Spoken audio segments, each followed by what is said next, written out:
Hello and welcome to the Massive Fran Art Stream. It's me. Uh, uh. Welcome.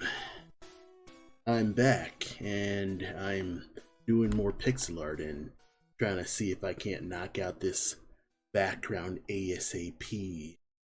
Hello everyone, I'm Massive Fran. I'm a artist and pixel artist and basically a weird art Renaissance man. I'll call myself a Renaissance man, it's too ego driven, but that's how I could call myself probably just an art, constantly do random things person. So, welcome. It's a nice Thursday night before St. Patrick's Day, and things have been pretty good. I was gonna stream yesterday, but I thought, you know what? I'll stream tomorrow. It's been slightly easier for me to stream on Thursdays, I think. So here I am streaming. Welcome. Hope everyone's doing well in this fine, fantastic night. The one thing that's awesome about tonight is that tomorrow is St. Patrick's Day, which means there's a lot of drunk people gonna be on the road tomorrow night. Everyone's partying and that's pretty cool. I don't have any significant plans for myself. I've kind of just been, I don't really have any significant places I gotta be for St. Patrick's Day, so I'm kind of just hanging about, just doing my own thing. But what could I be doing St. Patrick's Day? Who knows, but I'm not gonna let it concern me too hard.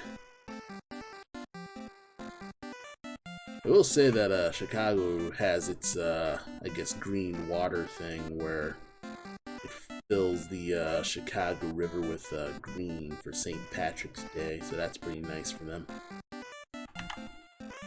It's a nice little Chicago tradition. So if you're ever visiting Chicago during St. Patrick's Day, which is bizarre, why are you visiting Chicago in the winter? Because I think it's currently snowing. Well, it's sort of raining, but whatever. But I won't fault you if you come to Chicago. Chicago isn't as horrible as you think. The gun crimes are a little over-exaggerated.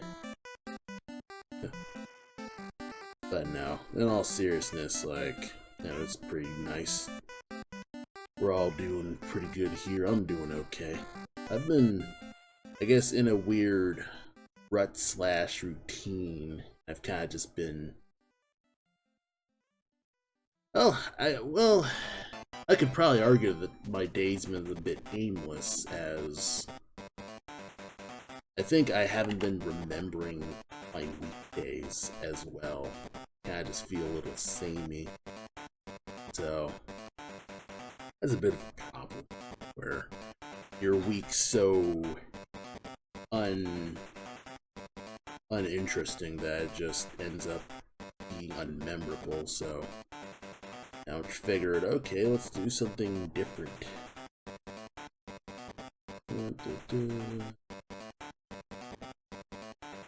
Well, it's not that different. My day kind of just was a little blasé for the week. I'm kind of like, I'd probably just do something different. So, yesterday, instead of just going straight home, what happened to me was kind of completely different than what I'd expect. So, I was caught up on my mom, asking me about tech stuff. I install a TV cable box, because we kind of changed up our cable box. So I've been dealing with that, and when testing out the TV, we checked out a little bit of the on-demand due to some complimentary stuff. We got free trial to Peacock, so I watched a little bit of Peacock, and it freaking sucks because it has nothing. It's it's Netflix, but it's got less. So God is one of those things. Though I did see one movie, and it was Violent Night. It was it's Die Hard, starring Santa Claus. That's basically the premise. Is Santa Claus is in a Die Hard situation at a house, so he has to fight to save a family from terrorists, or are they burglars? Well, they fight. The reason the burglars break into their house is because they're trying to get money from a politician. So I'd say that's probably counts as terrorism. But yeah, it's pretty all right. It's it's when you accept the premise, it's not as dumb. So I went forward. It was a fun time. It was a fun little it was a fun little action movie. So I don't completely. I'm not gonna count it out. It's a pretty decent movie. What actors are in there? I'm not good with actor faces. Nick Frost, I think. No, it's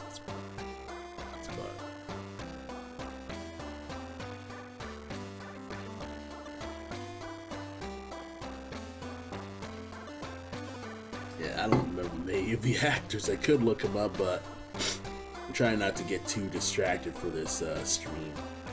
I just want to focus on just getting this done ASAP.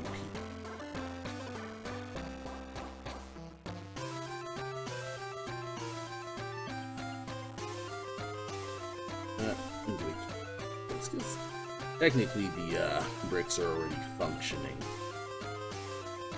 To zoom out a little bit. It's neither here nor there. Probably could like bolster more of the brick work, but I kind of just I'm a little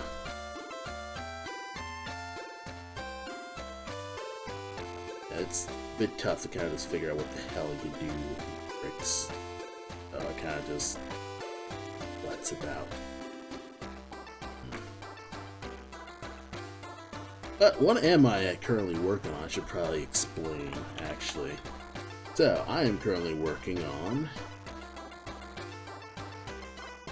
Now, what am I working on? Oh, I am currently working on an environment for Black Mass here, and this is an entrance to a temple to the main dungeon where you're doing your cool traps and figuring out that kind of stuff. So yeah, this is the general, I guess, entrance. I've been working on it too long, so I really need to get this done sooner or later, because I've been blowing a lot of time being a silly perfectionist, and that's been a bit of a problem, so I need to fix that.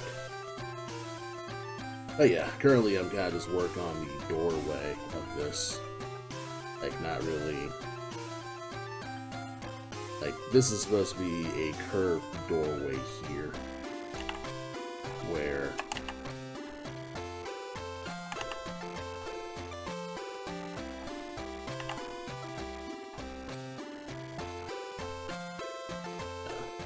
Yeah, this is supposed to be a curved doorway, so it's supposed to be like sort of an arc, but you're seeing the arc from this camera view, so that's why, well, the brick should shrink incrementally.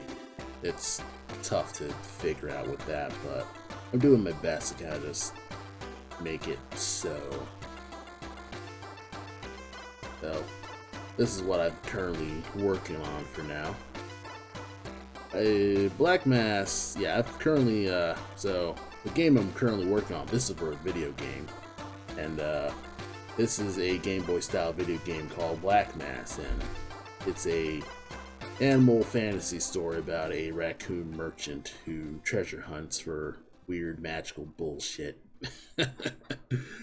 I need to divulge the plot stuff a little harder, or at least seal down the plot stuff just so we're both on the same page. It's weird because I don't want to completely alienate Adam because he also collaborates on the writing, even though this is, well, it's my idea, but I want to like completely keep Adam out of the loop when it comes to just brainstorm some of the stuff. So yeah, I mean, so far we have like a rough story like scenario for the demo, so that's kind of just what we're doing right now, is just working on this demo. What we've been, or at least what I've been working on is this stuff. Been working on mostly just background stuff. Background things have been just my big focus. And Adam's been working on, things like, enemy AI and level design and stuff like that. So that's kind of just what we've been. That's basically just the actual progress of Black Mask, and I probably could just for the symmetry. Not really gonna do much symmetrical. Oh well, but yeah, what we've been doing is super long, I'll admit that much. We've kind of just been we haven't really made a lot of progress since we started, so that's kind of on us. Aren't doing we aren't like doing like extreme stuff here, so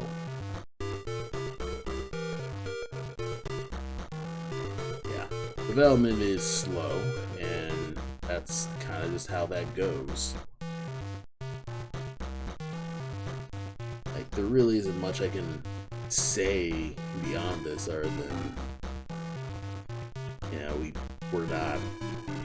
we're not multiple people doing stuff, so we're doing our best, especially since we both have day jobs. We're both like actual functioning adults. Adam, he's got his tasks where he's working on an office building and stuff like that, and I'm a school bus driver. I just drive around.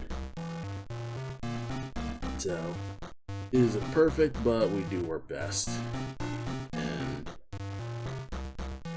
whether or not we get it done is mainly just a matter of, well, it's a matter of just, it's time. Like, we have all the time in the world because we're not actual developers, or at least we're not actual studios, so we can pretty much just do what we need to get stuff done. So we're doing all this stuff. I am doing my art thing. I still do conventions. I recently finished up going to Peoria Con 2 weeks ago. I'd say the last time I streamed. And I believe my next convention is it's sometime in April. It's probably Schaumburg Library Con or something else. But I'm prepped for most of that stuff, so I'm not gonna. When I have the actual details, I'll announce it on Twitter or everywhere else. I'm still dumbly dependent on Twitter, despite the fact that it's mostly a crap show. Like, they're asking you to get rid of your two-factor authentication, and that's already nerve-wracking, I'd say. Like, I haven't done that because that's a fool's errand. But it's one of those things where it's entirely possible that you'll get locked out of your own thing. I don't know if that's possible, so I don't really know.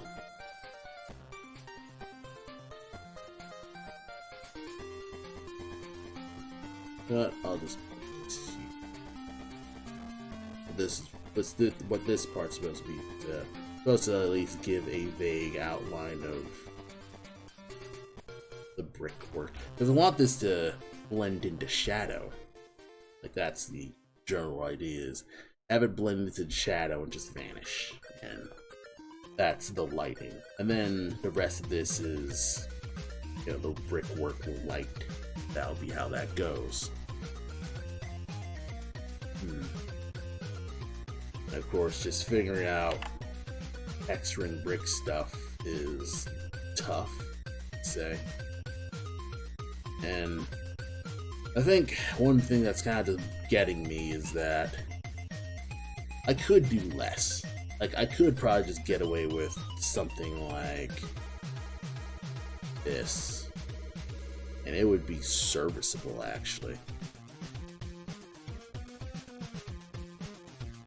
Like, even if I did just tiny dots, I'd be more like in this blank spot. I could adjust this to be not as blank. Like, let me see if I can get the other. I actually have a universal tile setup, I think. Let's see, master tiles. Okay, I have a bunch of master tiles here where I just have some basic stone tiles. And I could probably just duplicate you. Duplicate. And then I could do things like add little dashes. But yeah, let me see if I can't. I have a dash pattern, actually. Yeah, I have a basic dash pattern.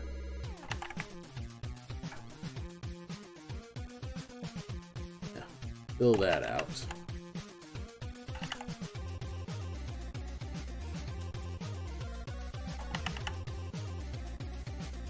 I want you editing, so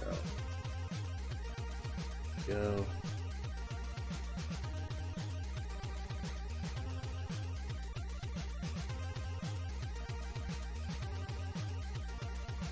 That looks pretty good.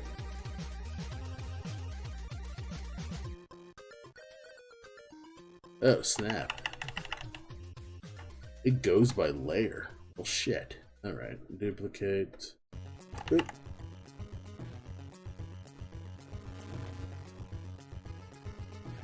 I want to duplicate you. Then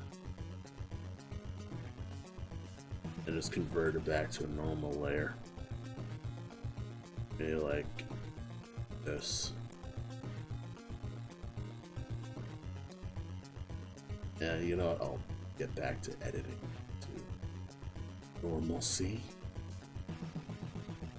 Do this.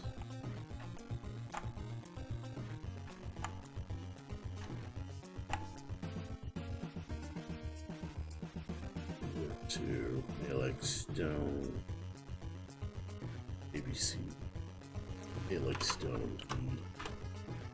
It's tough to kind of like have like duplicates of these tiles, so convert that to a tile map. It now looks slightly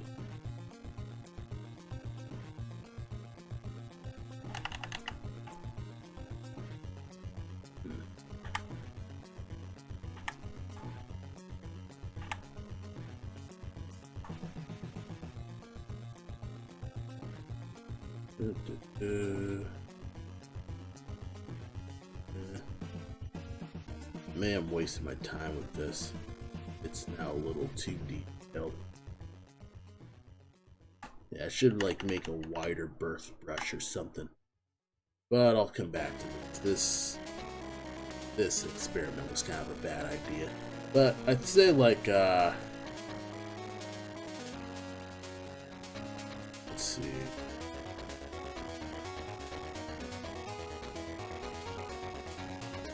I'll put like put stone accessories over it.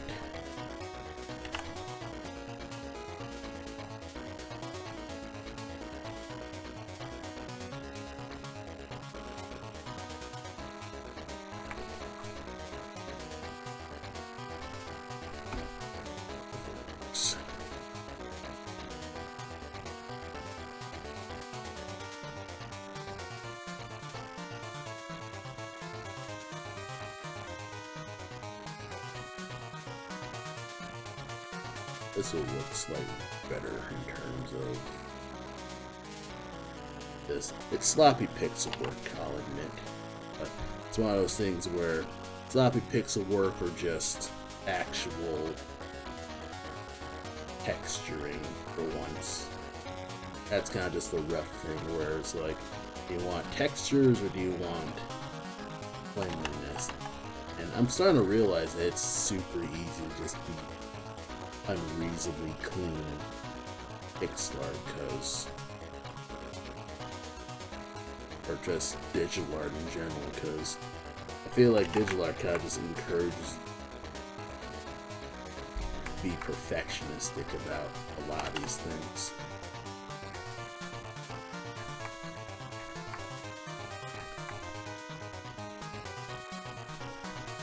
Technically, let's go.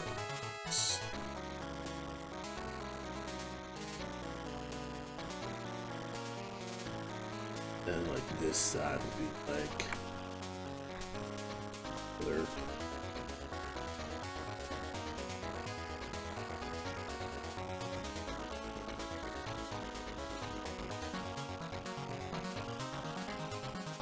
Excuse me.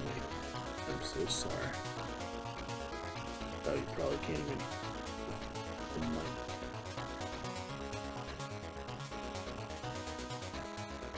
Okay. That's slightly better. Yeah, it looks like a stone texturing. I could probably bolster this with like using the darker tone, but obviously I don't want to like have it be overwhelming.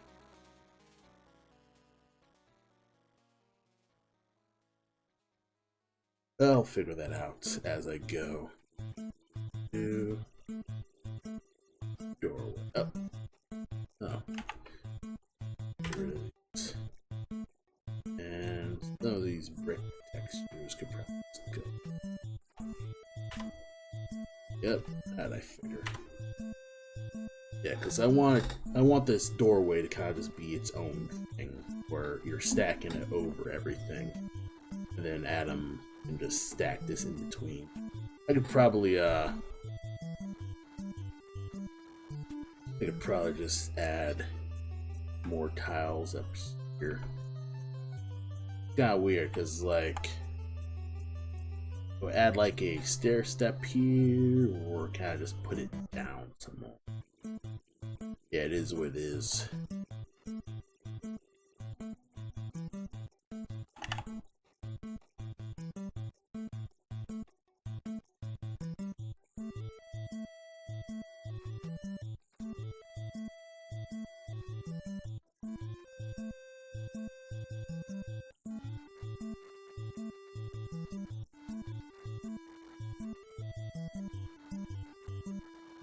You could argue that this is where the light should go. Ugh.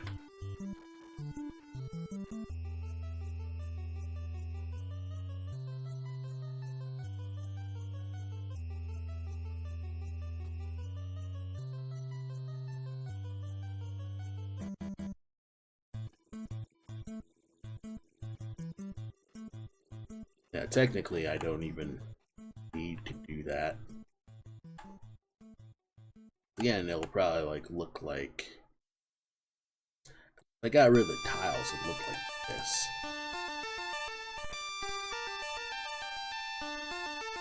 There's a lot of stuff where it's like, you know, I could get away with the lighting just basic. Kinda like Alright, the temple brick doorway. I just delete this because I mean, it's kind of a bad idea, but oh hey Adam. Well, hello everyone, it's Adam. Yeah, thanks Adam. I'm still at this stuff. I just need to get rid of this as soon ASAP. Yeah, I'm trying my best to kind of just not be too delayed with most of this stuff, so yeah, kind of just try to just get this as done as possible, because this is supposed to be done months ago. You know, it's supposed to be just done so long ago, and I've kind of just been not doing it. It's less like not doing it, more just I've been doing everything else but this. All the convention stuff plus work. That's kind of just been how I've been. Let's see. So, still need to clean this up a little bit, but yeah. But yeah, once I just get this doorway, I'm just gonna let it go. Hopefully I don't need to edit it too much. I'm just gonna leave it more solid black. This is supposed to be like entrance, kind of just going in, the lights down there, and probably the light would probably just be... Oh, that's new. I probably need to push this a little further. This is supposed to separate a lot more. Let me see if...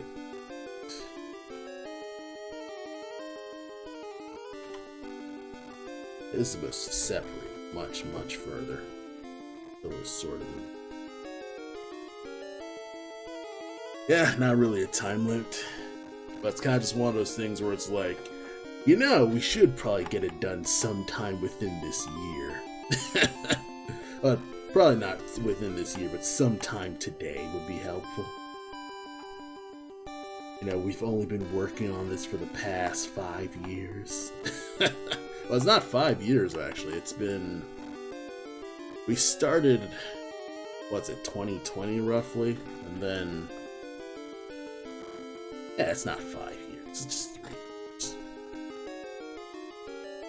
The first one takes the longest. But usually the second one, it's much faster because most of the stuff's already down. This could probably be like this.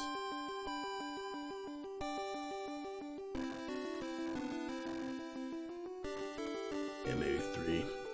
Hey Destiny, how's it going? Welcome to the stream. I'm streaming some more. And hopefully I can get this doorway done. I'm spending an inordinate amount of time on a door. Even though it's supposed to be buried with rocks, actually.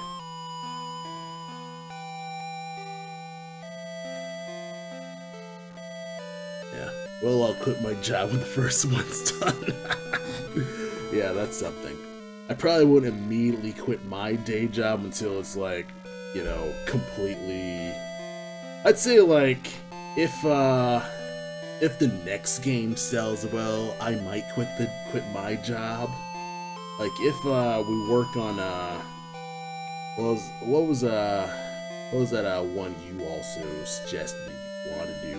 What was it Knights, something Knights?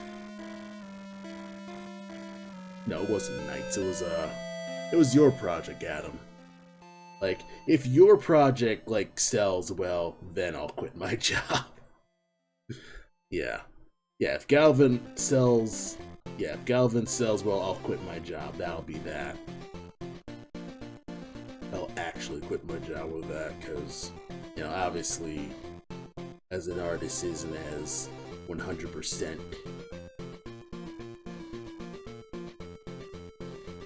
But honestly, it's like... I probably could just quit my job, or at least find a studio job. I probably could. There's probably some studio jobs that are accepting remote work. Like, I've got a billion different skills. I could easily get a job. I'm just... It's a pain in the butt to deal with the applications, you know?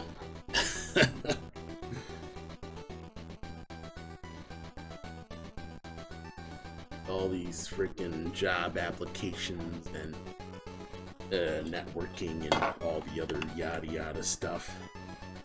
Alright, so far so good.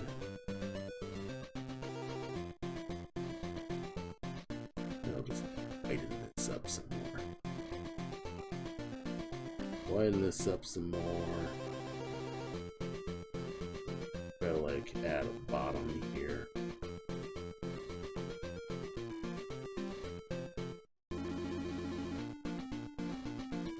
I just want to reduce this down so it's not overwhelming. Again, I want to make the shadows larger, not just light. Yeah, take advantage of the shadows.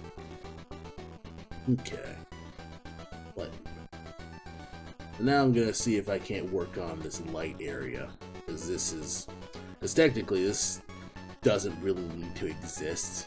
Like, you know, that's like, basically I could just hand you this doorway right now, because the only thing that's of significant note that really needs to be dealt with is this middle doorway, because it's the opening. Let's see, probably need to send you these stone bricks. Oh, that's a separate layer. But yeah, it's set up so it's, you know, it's modular, it's blendable, it's in parts. So I just have these, this part, probably edit this area. Send this in parts, it should be underneath just the general tiles of that. And yeah, this is brick tile. Oh yeah, I've also been starting to make a universal brick tile just file where I just put all my freaking tiles everywhere, and that just my master editing place. Oh yeah, so far I've kind of just been like, whatever tiles I need, I just plop them out. I just put them here. Yeah, I've been working on some like rock sea tiles and stuff like that. Still need to get that down. I work on a few things with that. But yeah, yeah, because these bricks are just like freaking backgrounds. Like, they're just there to just be in the back. Like, I could probably just get away with just this black area. Let me see if I can't find. There. So yeah, this spot, mainly black. Like, it's supposed to be just as dark as possible. And maybe, probably push it. You're seeing tiny lines here. A vague semblance of shadow.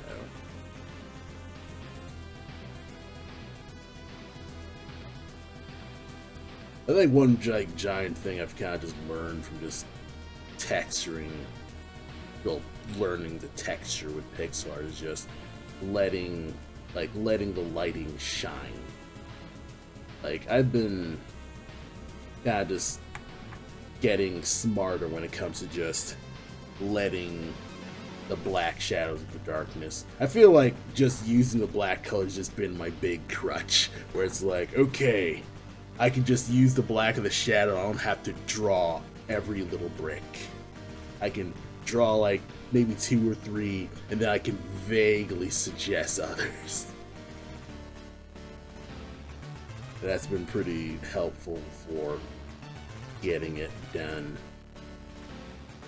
At least not spending so much time straight on the bricks.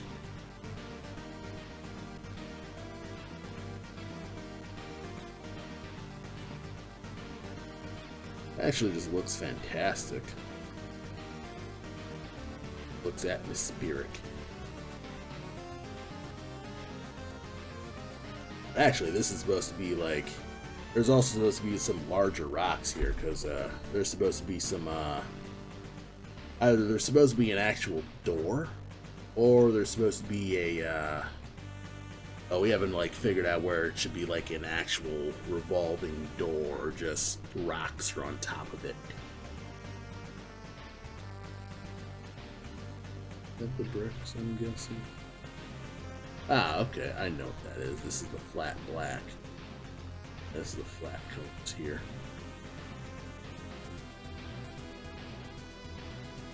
So wondering what the hell this was. I have multiple pillars.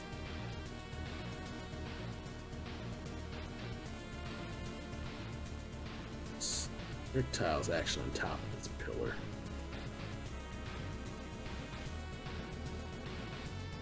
Yeah, because what I've been doing is trying to like figure out just a nice vague like margin type thing. So I believe the canvas itself, the canvas size, it is 288 by 176, and it's got 16 margins, 16 size margins, or at least it's got 16 tile margins. So I got space to kind of just add like a loop spot where I just, you know, do my main like drawing stuff. That's where all the background stuff is, and then you have like a vague seam where I could just stick it horizontally or seam vertically, and it's no problem. That's pretty much just why I've set this up as I have.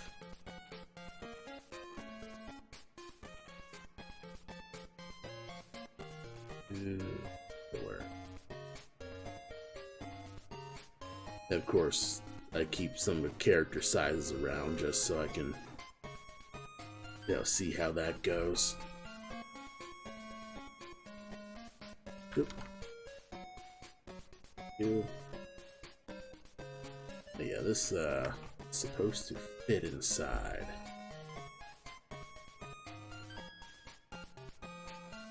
Supposed to.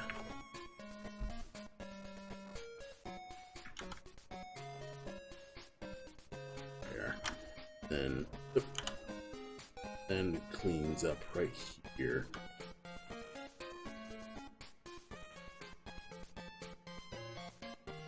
That'd be like just one pillar going. You could go further down. Yeah. But yeah, I've been just decent in terms of just, you know, my day-to-day stuff. I don't have much St. Patrick's Day plans right now, but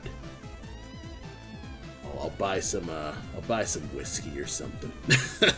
You know, it's kind of like, okay, I'll just buy some Jameson. I'll see if I can get it a leftover corned beef and just cook something up.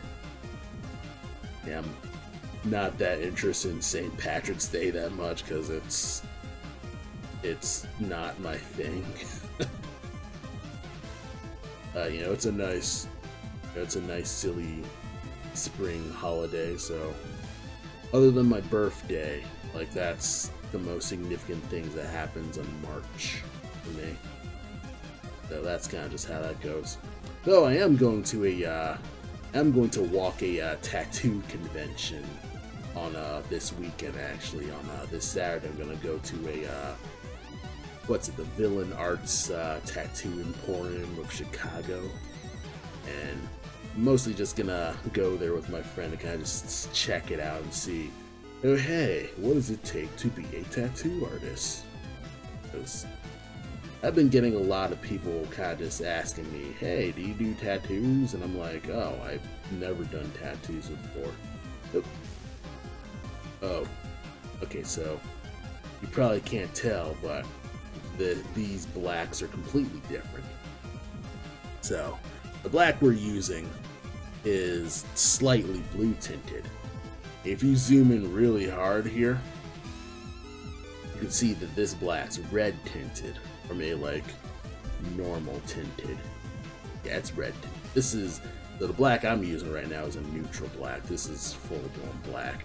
And then, whatever the heck this black is, The black that, the official black that we're using is from a Brandon J. Greer color palette. And this is his Game Boy color palette for higher contrast, I'd say. I mean, I feel like it looks slightly better. But I usually prefer to make sure that all my blacks are this black instead of other blacks, because that can really work things up. So you gotta be careful when it comes to importing some sprites, but it's negligible. It's not like it's going to be a giant issue. But that's gotta just one of those things where that's a polishing thing that you gotta remember, or at least I gotta remember, is a lot of the blacks there will be different. Okay.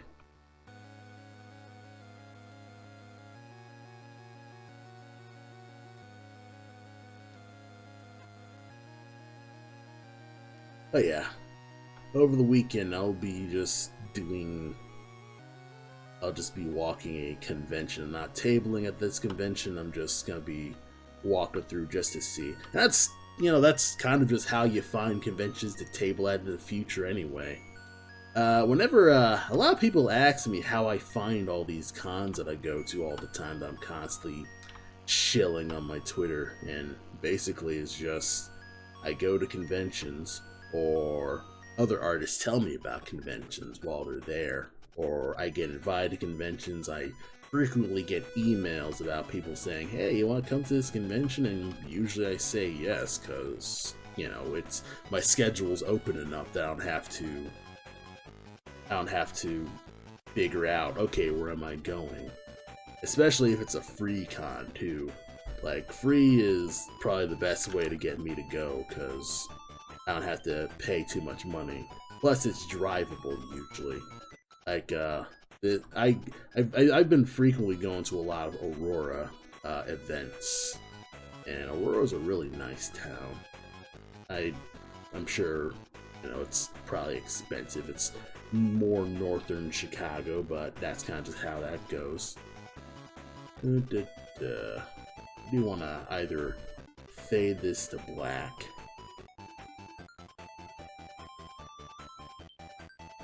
That's one of those things where it's like, ooh, but this looks like cool black stuff.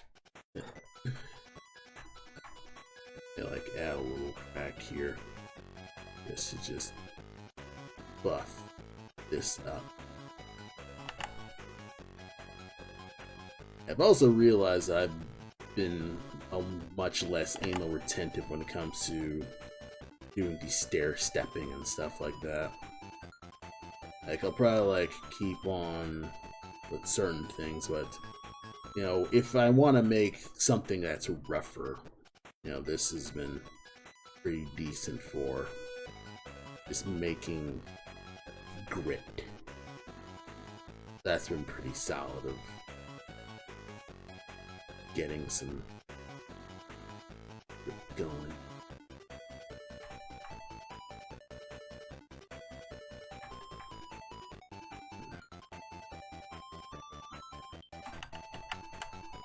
Could probably yeah, this would be. And then I could probably add in some little cracks, some what were they called? They're like tiny L's. Adam had this funny tip where it's like, okay, if you put little L's in places, they look pretty good. So I kind of just do that when I need to just be in add detail mode. Add little various chips to kind of just texturize it a little. It's difficult to not make it too samey, but I'm able to. I've been able to just work with these, so yeah, I could probably export this pyramid. Oh, this bottom spot looks a little painted, so I'll probably just add a little bit of hatching here to kind of just bump this.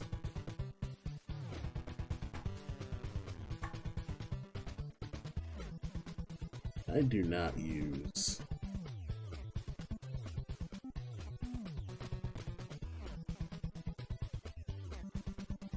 the right click as much as I should.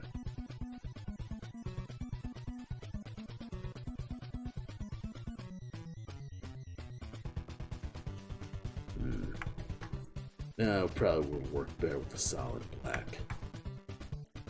And it just... this actually works much better. And then it eventually dithers to something more correct. That way you just have a gradient. There's one thing that I'm trying to do is like make sure that there's a bit of a gradient to this. And I'd say since I learned most of my art skills from pen and ink stuff, learning pixel art, or at least in the Game Boy style, has been pretty easy because, you know, the stuff you learn with like inking, with like dithering and cross hatching, feathering and stuff, you know, goes pretty well with 2-bit ink style. So I've been able to just get into pixel art like a glove.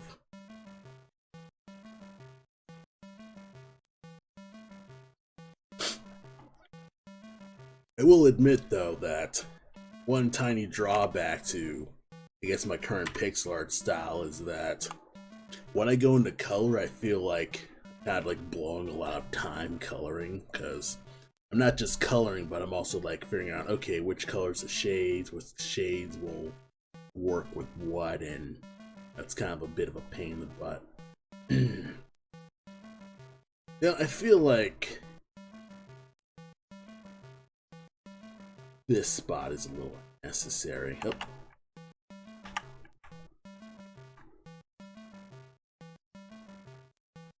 Oh.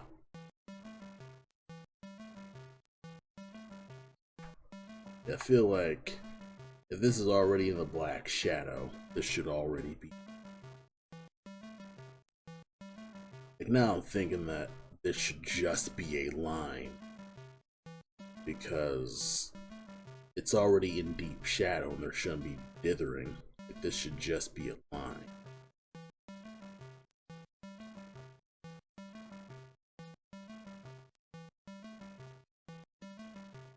Yeah. Yeah, like, most of these should just be more solid, because this spot's the actual gradient. If you just put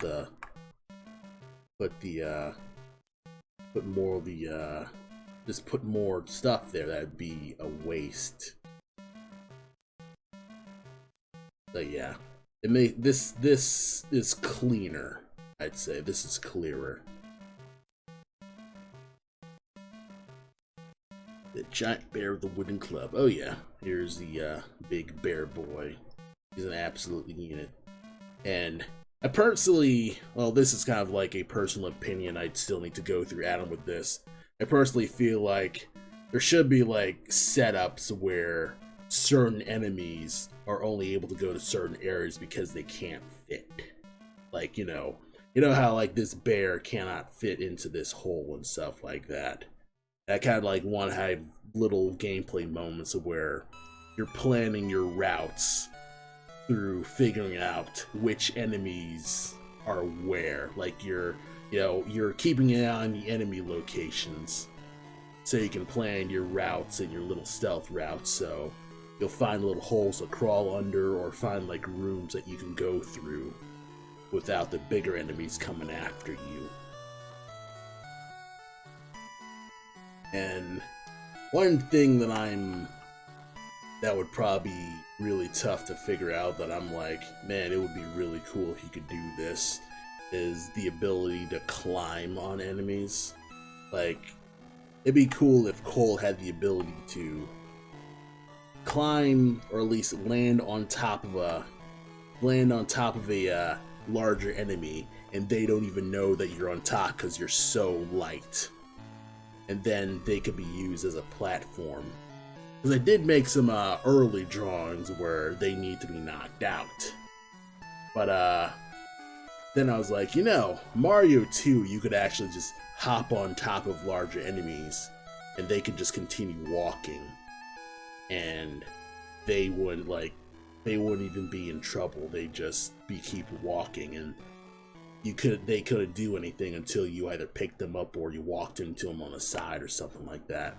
But that'd be kind of like interesting to like take advantage of this bear not being a bright guy. But that would probably be a nightmare to program, because that'd be like both enemy hitbox and, well, actually no. Wait, no, yeah, that would be enemy hitbox. Wait. Well, actually no, because I'd have to figure out like contact stuff. I'd have to talk to Adam about this a little further, but yeah, that's kind of like, you know, I'm really interested in like figuring out cool character interactions. That's my like pool of game ideas in terms of stuff. Adam's had a cool idea for some environmental puzzles, but I'm like, yeah, I really want to like figure out some just cool alternate ways of like incorporating stuff with like the animal characters, because there aren't many games that use like animal characters for stealth, and it's like using that, like, you know, all the different size differences would be rad to just do. So that's kind of just my hope for the game, is like you can just mess around with enemy sizes and just have a ball. Since this is the bottom, just this would be the bottom bricks. So one interesting thing, and oh, I don't even have my refs open. Let me get my refs. Your ref. But one thing that I've been starting to realize with a lot of looking at a lot of brick textures is there's a bunch of foundation bricks at the bottom. So usually, like, if you, I'm just gonna draw my own thing here. So usually, you know, probably the first time I've been drawing bricks, I'm just gonna make a square. First time drawing bricks, usually I just do this like normal, like you do this, and that's kind of just how you draw a brick, like super simply. Thing is, when you look at a lot of buildings, and let me see if I can't open.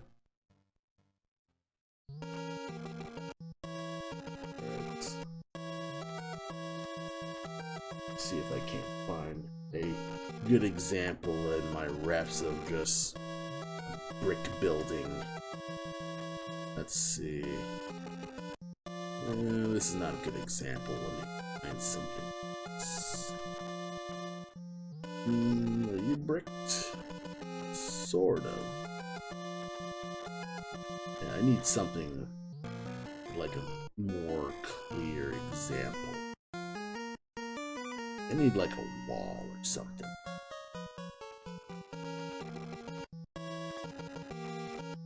I need like a straight on wall that is not in here. Let me see. Yeah, this is a stream I can take all the time I want.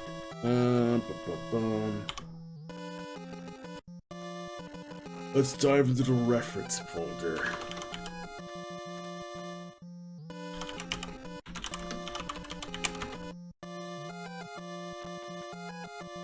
Uh-oh. You know, one thing that really annoys me about Windows 11 is that I can't search my freaking Explorer. It'll always default to the web browser, and that annoys the crap out of me. Like, I want to be able to, like, search my well-named folders. It won't pop up the reference folders because it'll just look through the web, and then it'll open fucking Edge, and then it'll just waste everyone's time because now I'll just open my freaking. I'll just have to just open the thing, open my well, not lag delay, but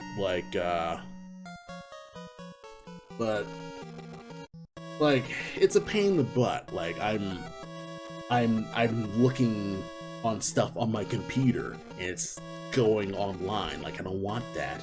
I want the stuff in my computer because I cultivated this pile of references in my computer.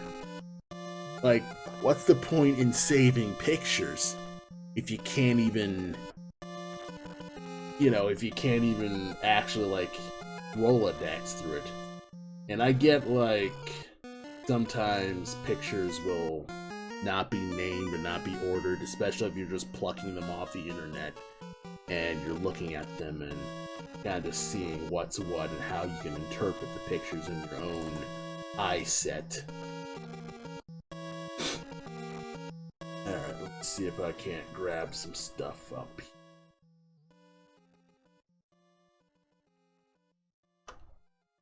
Alright, I can at least start around. Okay, there's no bricks with this. I'm kind of like digging through my thumbnail, so it's kind of like what works.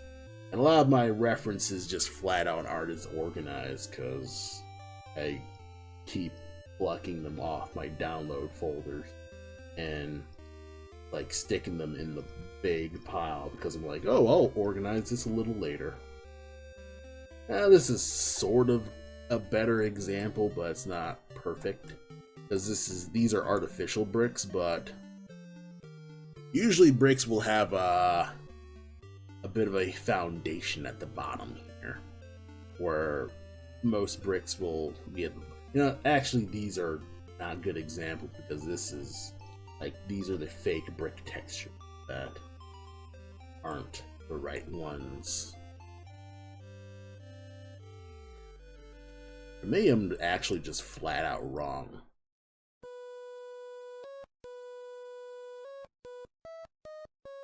Yeah. If I did this first, if I had this with me, I probably would have gone off of what this temple was, because this is actually more perfect than what I have right now.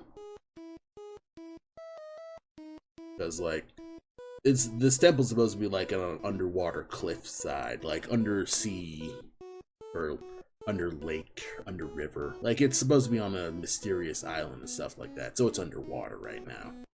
But yeah, under the water, and then underneath like a bunch of like rock roofing and stuff like that.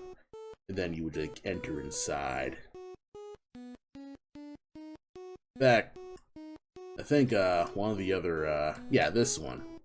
Yeah, this one is this one was actually based on the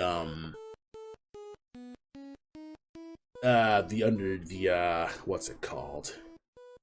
There's these these desert ruins in, I think, Afghanistan or something like that. The Petra. That's what's called, the Petra. Yeah, these are based on the Petra. But yeah, yeah, underwater ruins was also kind of a surprise to me, because it's kind of like, so I think the initial thing was Adam interpreted this piece of concept art as it being underwater because of the way I colored it, and I was actually thinking that it was just more a giant hole, but the underwater could work, so why not? Plus, swimming could be helpful in certain areas. I don't know where else swimming would be helpful, so it is what it is. It is weird to like try to introduce swimming as a first level, but we do want to make like a good vertical slice area, so as long as we have a place where we can put as many of the mechanics as possible, to kind of just say, okay, this is what we're doing. This is the cool stuff that we want to do for the full game. And that's the hope for the demos, just have a thing, have a interesting little short story to kind of get people into, like, I guess the first episode of Black Mass. It isn't like an episodic game, but that's kind of my personal mindset when I'm thinking about the writing of Black Mass. Is there's supposed to be like short, chunky bits, like a Saturday morning cartoon, kind of like, you know, in this episode, Cole is doing this weird bullshit, and he solved the problem, and within probably like 30 minutes to maybe like 45 minutes or whatever, Cole solved the problem. It's self-contained. That's kind of like what I'm hoping the mission structure would be like, where the story is like a series of episodes, and they all will string together into a bit of progression. So it's sort of like Avatar in that way, where a lot of the episodes are self-contained, but there is a place that they need to go. So, yeah, we're still figuring out stuff with that. And that's the hope with the story so far. And basically, the hope for the story is kind of like, I guess, introducing the weird worlds of... Man, I'm still like trying to figure out the actual name of, I guess, the planet Cole resides on. Because I'm still like figuring out like the actual like kingdoms and countries and stuff like that. Because it's kind of like, I have a bunch of character designs, and I find a bunch of them with common elements. I'm like, okay, I'm gonna pick those character designs, and they're gonna like be in this circle as like a unifying thing. So, actually, with the tail example, that's a good one, because it's like, initially it started out as, okay, I drew this cool idea of like a fox using their tails as shields. But then later, or at least maybe like, I guess at a separate time, I drew Nag Greentail, the boss character of this demo, and he uses his tail as a quiver. I was like, you know what? That could like be somewhere where it's like, okay, maybe he used to be a Tail Knight himself. So it's kind of like, okay, things are sort of like coming together in terms of a world building thing. And I'm doing my best to kind of like not be completely anal retentive about like, oh, what should these characters be like? Because obviously, you know, if you're completely anal about things, you can't change anything. So, what are the pros and cons of foxes using their tails as shields? Well, a big con is like, they're not metallic. Like, they can't like block anything that's heavier than probably like bigger guns. Like, the shield can probably block like small knives and things like that, but if it's like a bigger axe, they need to dodge and stuff like that. They're also, I'd say it's like the pros and cons of using a wooden shield, or like, there are wooden shields out there, but there are a lot of wood shields that I've realized is actually like set up so they're not supposed to be super hard, but like malleable. You know how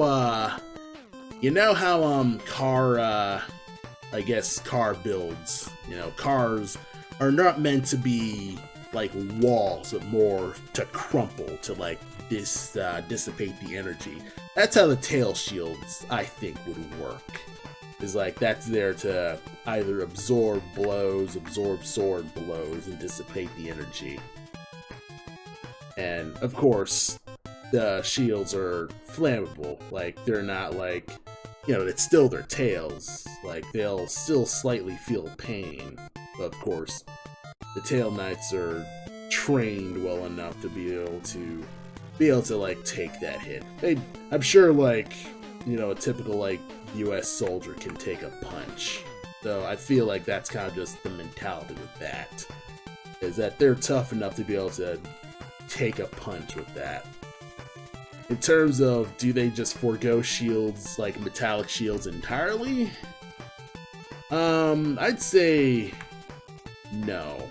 But it's like, in terms of rule of cool, they should. You know, it's kind of like, you want to kind of like make it kind of one of those weird things where, you know, a lot of this stuff, if you think about it in terms of tactics, it's completely impractical.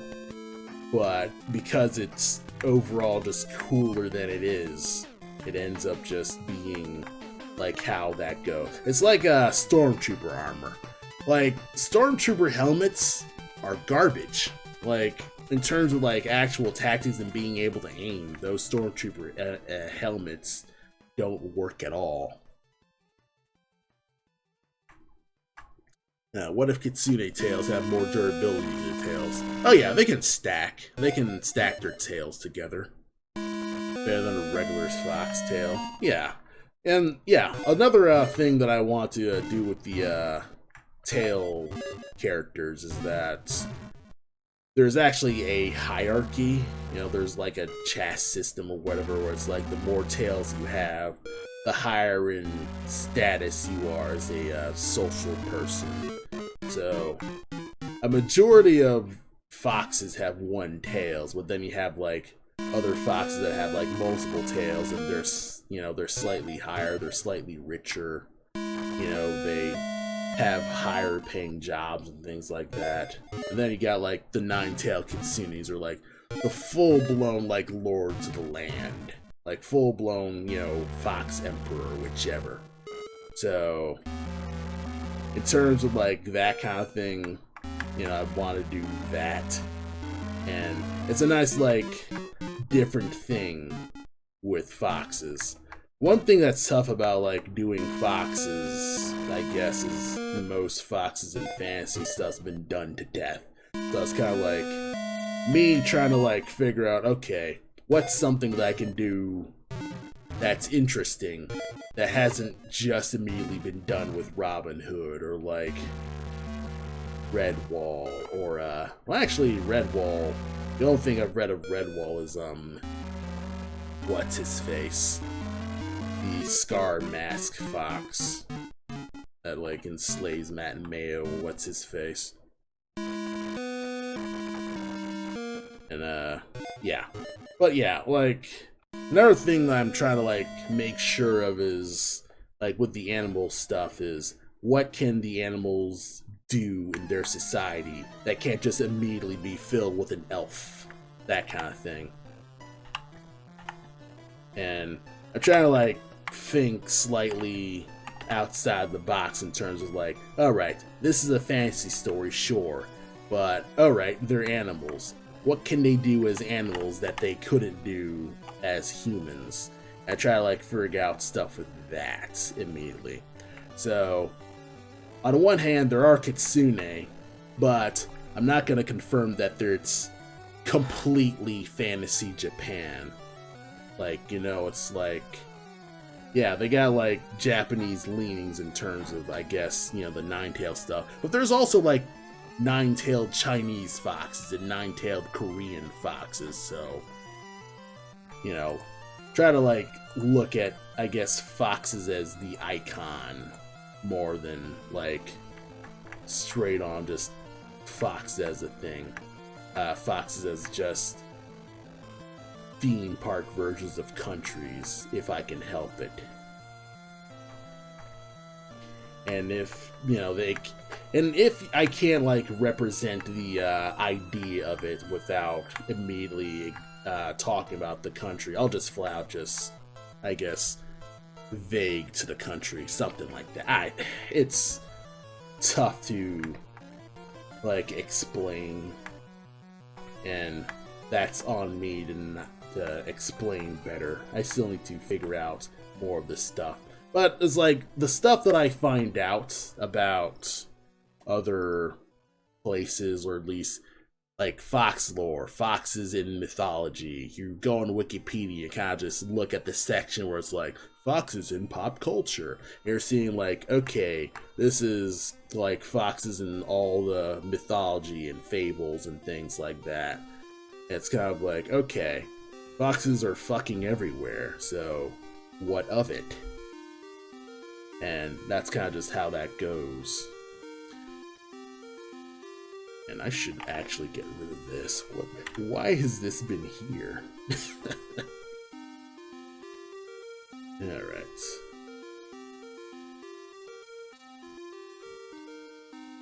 Okay. Alright, that's good. Yeah, because this can... Alright, so that'll be like transition. And then I could probably like, do some things where it's a black background, then cold continues inside, and you're kind of just seeing like a dark temple. The lighting will kind of just fade out.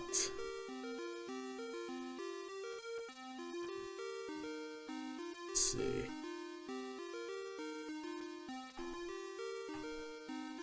I'm also probably thinking about like changing up Cole's sprite colors a little bit so he'll be able to stick out.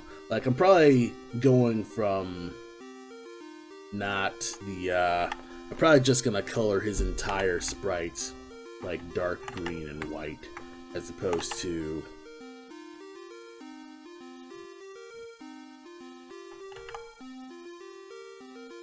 I'll probably like color the entire coat white if needed to be. I feel like the transition is an issue. It's weird. There's one thing with a Cole sprite that can be tough to figure out, and that's, you know, figuring out like his outline and stuff like that. Because if it like gets darker, Cole starts to kind of just blend with the background a little, so that might be an issue on some backgrounds. So that's why I have all these characters here, so I can at least gauge how the character will be able to be seen for this. And so far, I mean, if it's a straight black background, Cole's fine. He still stands out. But again, I'm probably interested in kind of just recoloring him to be brighter in the background. Yeah, because I've been looking at a lot of other Game Boy sprites, like the actual like character sprites, and majority of the character sprites are actually just too light colors or too dark colors because the backgrounds are like more colors. Like the backgrounds like incorporate all four of the Game Boy, like I guess grades or tints or tones. And yeah, just one of those things. Right side. What the heck? Right side. Oh, I know what's up. Okay. I know what I did.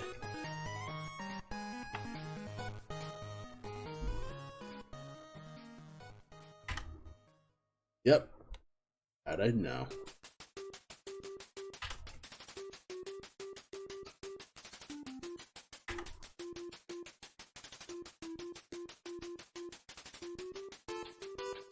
Alright.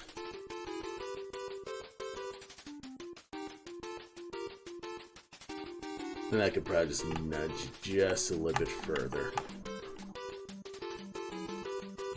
I had an idea of a ship magic sci-fi ship that's been existing for about decades. Oh yeah, I just realized I haven't even worked on your ship thing at all. You asked me like back in January and I still haven't done anything with that. I am so sorry.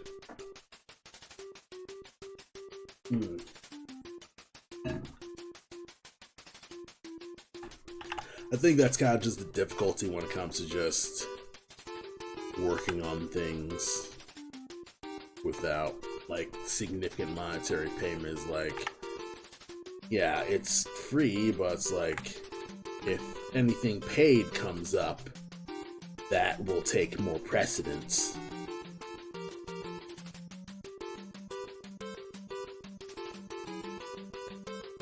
And yeah, that's kind of just the unfortunate reality, is that if push comes to shove and I gotta do something else that's gonna pay more, I'm gonna take that as a priority.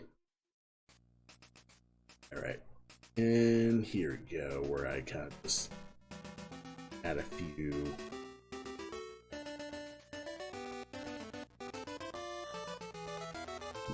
little cracks to kind of just bump the detail of it.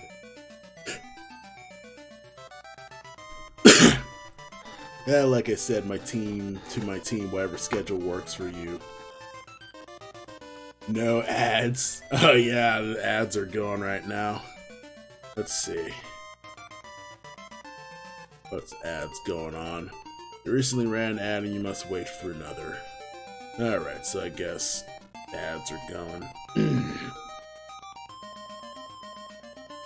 And the one thing that's both a blessing and a curse for Twitch is that there are a bunch of ads. But if you go on my YouTube channel, you can watch my stream VODs, my past stream VODs, without ads. Like, I actually edit out the commercial break, so you're just getting, well, actually no, if it's on YouTube it probably has more ads, but basically I have an archive of my streams, and if you're ever interested in seeing the past stuff that I've been doing, you can see my YouTube archives, and that's kind of just what I've been doing for the past, I'd say, 2 weeks and stuff like that. And this has kind of been like me trying to edit these streams into into something, because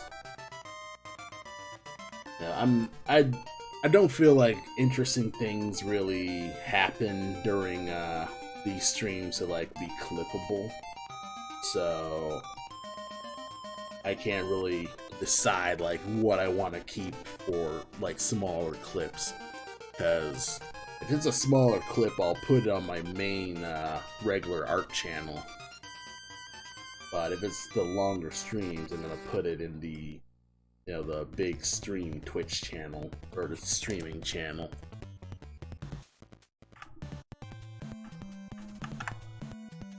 And that's kind of just what you do when it comes to just stream channels. Is alright, you are you're streaming, so you stream on Twitch and you upload videos on YouTube.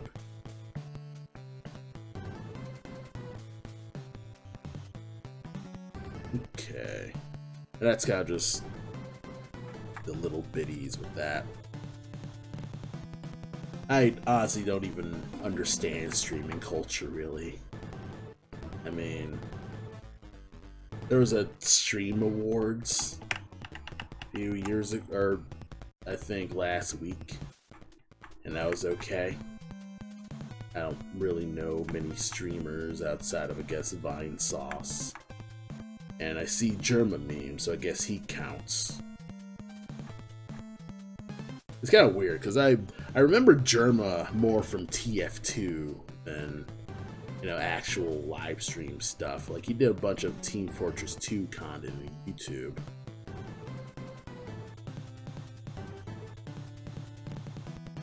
So that's mostly how I remember Jerma. So for all those, I guess, children in the chat right now who probably don't remember, I'm guessing 7 years ago. Who's Jerma? Oh, Jerma's the sus guy. If you've seen any Among Us memes, you've probably seen a white guy with a creepy smile. That's Jerma. He's a streamer, and basically he's an improv actor who streams. Basically, that's the best way I can explain him. Is he's an improv actor, and he's really funny. It's he does his does a bunch of improv, and the games he plays, he can just make jokes just right off the cuff, because he's really funny with that. So I'd say like Germa's okay in terms of, I guess, entertainment stuff. You know, Vinesauce is pretty fun because, you know, it's Vinesauce, it's Vinny, Vinesauce Vinny, and it's pretty decent. He's a good guy where it's both a chill stream and a not chill stream. Well, yeah, it's both a chill stream and a funny stream.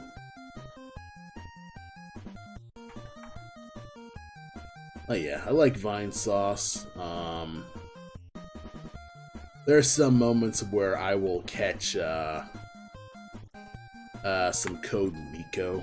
Like I'll watch a few Code Miko streams where Code Miko seems to be like this VTuber before VTubers were a thing. It's like this virtual Korean girl, and she just does a bunch of variety stream stuff because, you know, that's kind of just how you do it.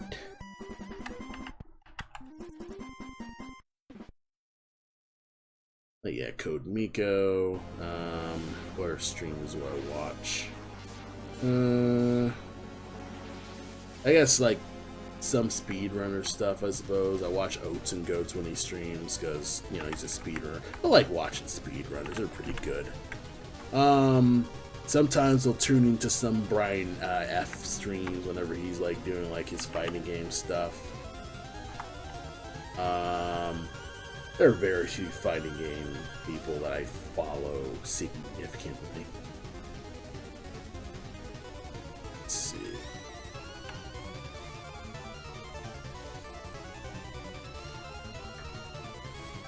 And, you know, sometimes I'll catch Aaron Blaze's stream whenever he's like doing his art tutorials and stuff like that.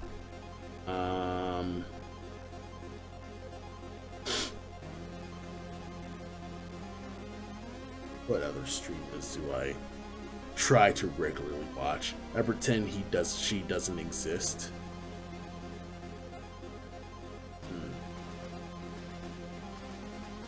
Guessing it's a oh yeah, Code Miko. Okay, yeah, I mentioned her, and she's pretty bizarre. I don't really watch many VTubers really.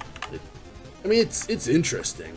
Like some of the PNG tubers are kind of interesting with that in terms of like, oh, that'd be a cool thing to like take commissions for, is like make a PNG character for someone. Of course, I'd have to figure out the workflow with that because I don't even know how much you would, I guess, charge for that. Yeah, here I am like in business brain, be like, oh, how can I make some easy money with my cool art skills? And it's kind of like, Ryan, you keep finding projects to do, and you're not like working on the projects that you need to be working on. You know, it's like you should probably at least finish the stuff that you have before working on the stuff that you've already been doing. So, kind of just one of those things where, you know, I have a million ideas, but I can't just jump on every idea because, God, you know, you only have so much time in your life. Yes, Murian. 1 million troops. I thought it was 1 billion. Oh yeah. 1 million troops. Yeah, what game was that for? I think it was Dynasty Warriors, maybe? The 1 million troops. It was one of the E3 things. It was an E3 game for one of... I think it was a Dynasty Warriors game, maybe, because it sounds like it was for Dynasty Warriors. The 1 million troops.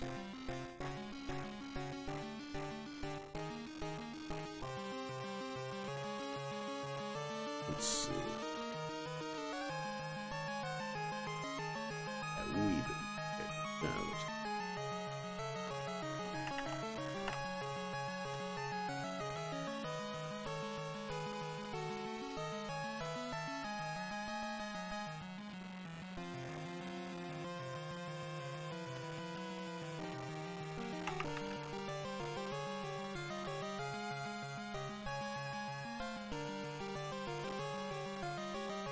wee bit more grit. Just a wee bit more.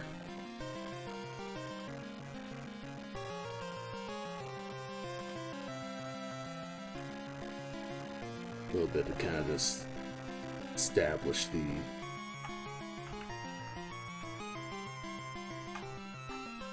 a wee bit to kind of just push the darks just a little.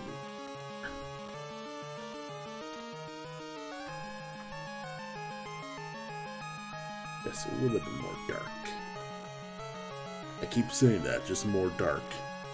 I realize it's the same devs that made Hyrule Warriors. Well, yeah, it's Dynasty Warriors. It was a spin-off. Yeah, Hyrule Warriors was a spin-off of Dynasty Warriors. Same with Fire Emblem Wars and Persona 5 Strikers. Like, basically, those games were like licensed versions of the games that they've always been making. It's like what's it called? It's like when Enter the Dungeon made that Zelda version, like the Cadence of Hyrule. It was basically just Nintendo saying yes to a bunch of indie devs being like, yeah, you can make a game with Zelda. Why the hell not? We're slightly cooler, or at least the normal Nintendo devs aren't looking. This is kind of like, you know, that's interesting. I think, Dead Cells was also, yeah, Dead Cells, Konami let Dead Cells make a, like a Castlevania thing, and apparently that's pretty good.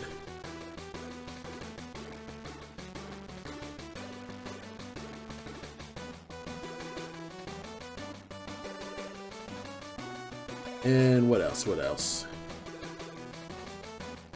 Yeah, nice, like, vague, like, just nice and nice shiny light. And let me hide the grid here. That looks fantastic, actually. That looks great. That looks great. And then I could add the doorways here. Add the brick tiles.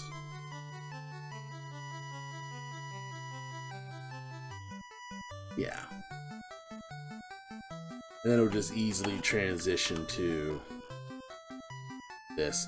Like, it would probably be an easy 1, 2, 3, 4, 5, 6, 18, 16 times 6. That's fuck it, I'm getting the calculator. Yeah, leave it to me to just completely give up on math.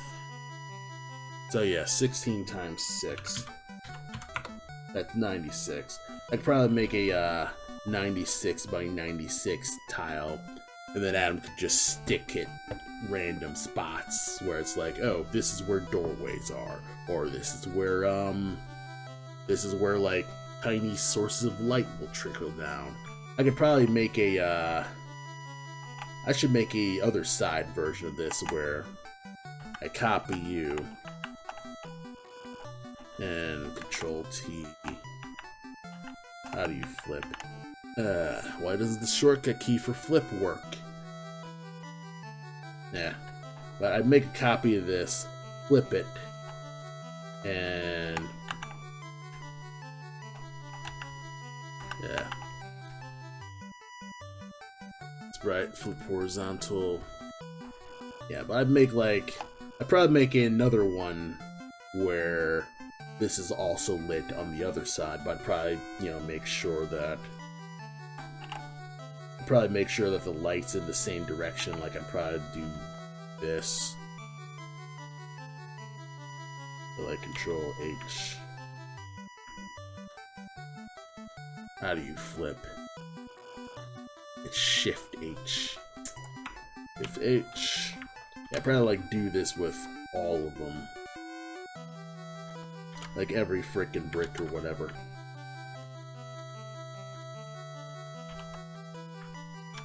Yeah, I'd probably just do something like that. And it make it consistent lighting. Like a consistent direction. I keep saying use Ubisoft updates, but they're fucking up a lot. Yeah, Ubisoft is in dire straits, I'd say.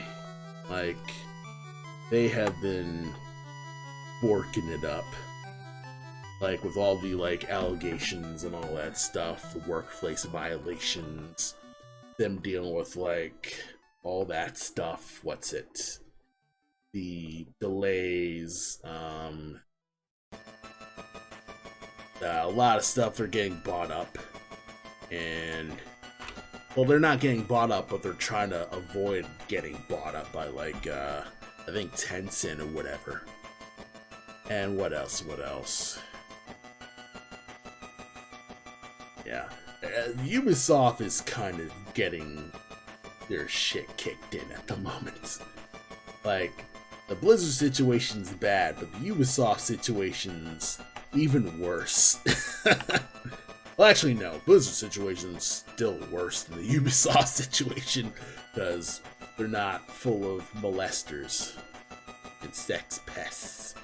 So, well, actually, no. Ubisoft's full of sex pests, but Blizzard's still owned by Activision, and they're already a bunch of liars and cheats, so that's kind of just how that goes.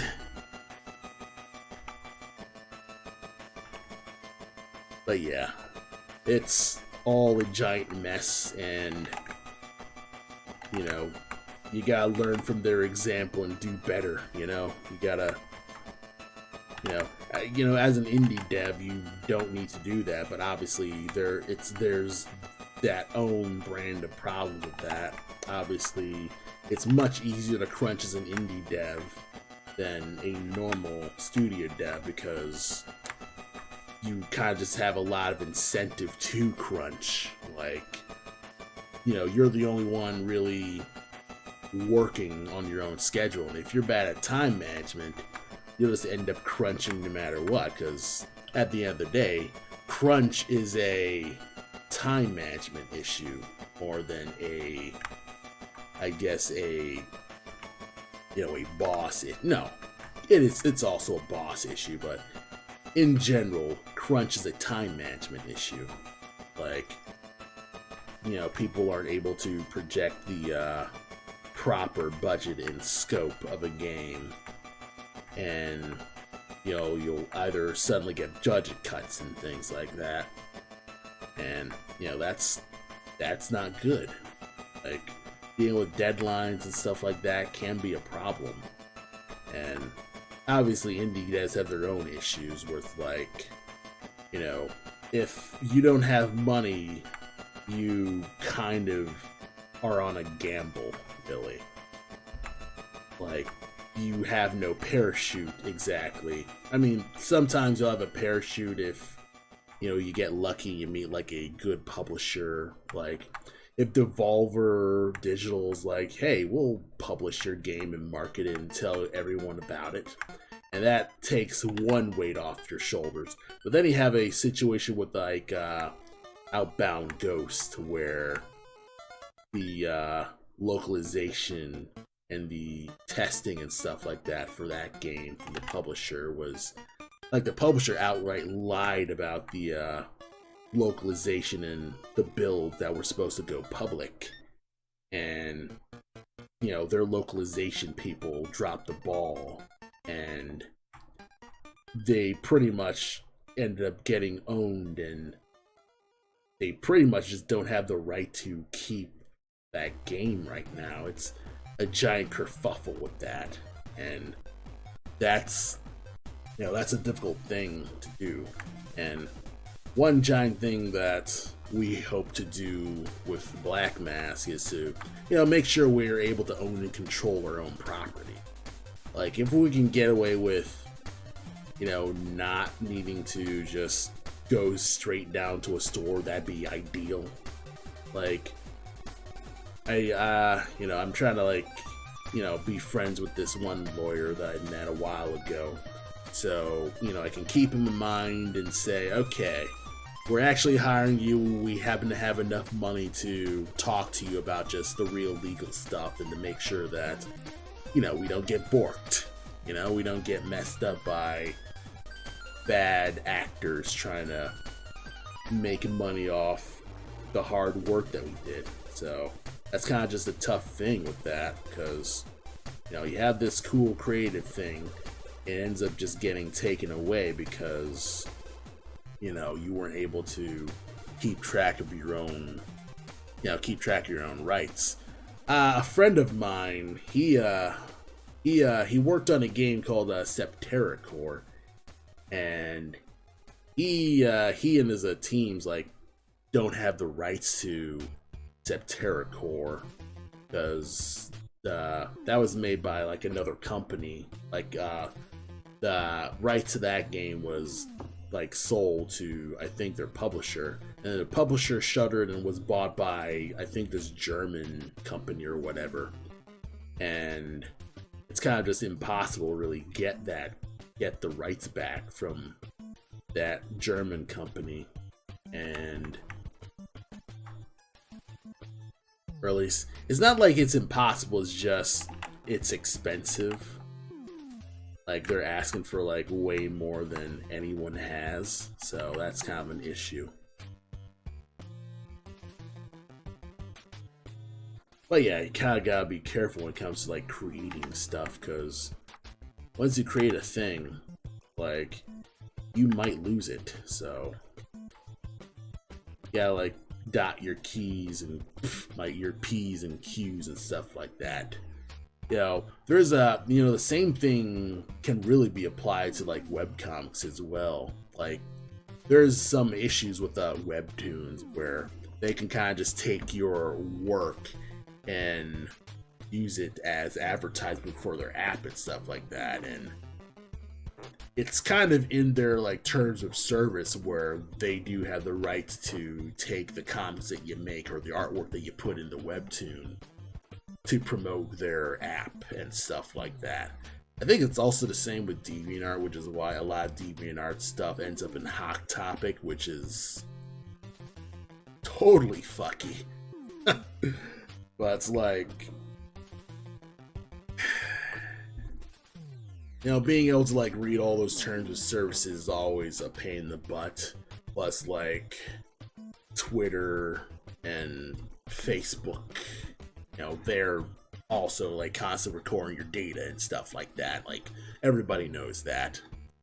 So I'd say one giant thing that I will recommend is, you know, get a website. Like own and control your own website, and you'll be in a better spot, because sometimes social media things will shutter or they'll do something that you can't abide by morally, or they'll do something that will screw you financially, or they'll change up their algorithms. If you have your own website, you won't really need to worry about that, because it's your website. You own the place. You won't need to worry about it like being taken down or changed up or being sold to a company, because you're the one who uses it. And these days, for the stuff that you have, or at least the stuff that you get from a website, I use Bluehoster, my personal website, and the Black Mass website. And you know, it's like $100 a year roughly, or at least for my website it's $100 a year plus plus a few more things. But it's pretty cheap in the long run, because I think it's like 148 something divided by 12 here. 148 divided by 12, it's like $12 a month, really. That's cheap. Like, it's basically like sorry. Basically, you're basically paying a Netflix subscription to keep your own website. So you should totally, like, it's absolutely worth investment, because it can totally pay dividends, like having your own spot. And you don't have to worry about anything. Like, even if you made it so it's like just links to your social media, that's still gigantic, because, you know, it's a one-stop spot to you know, all your important stuff. And granted, Linktree also just does the same stuff, but it's like, you know, Linktree's got its own, like, crap. And I think I could probably just let this go.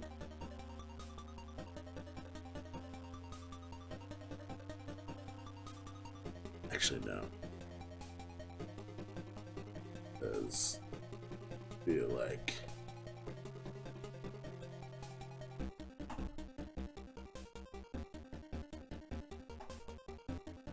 yeah, it's kind of like... this doesn't feel like an exact... an exact, like, light thing, but that's kind of like how that goes. I'm kind of just being nuts with that.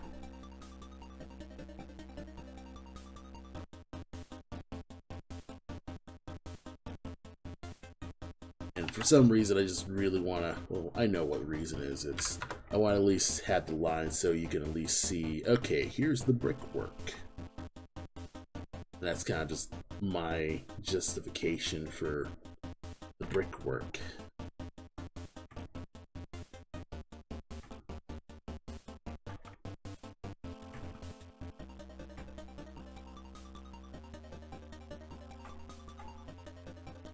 Yeah.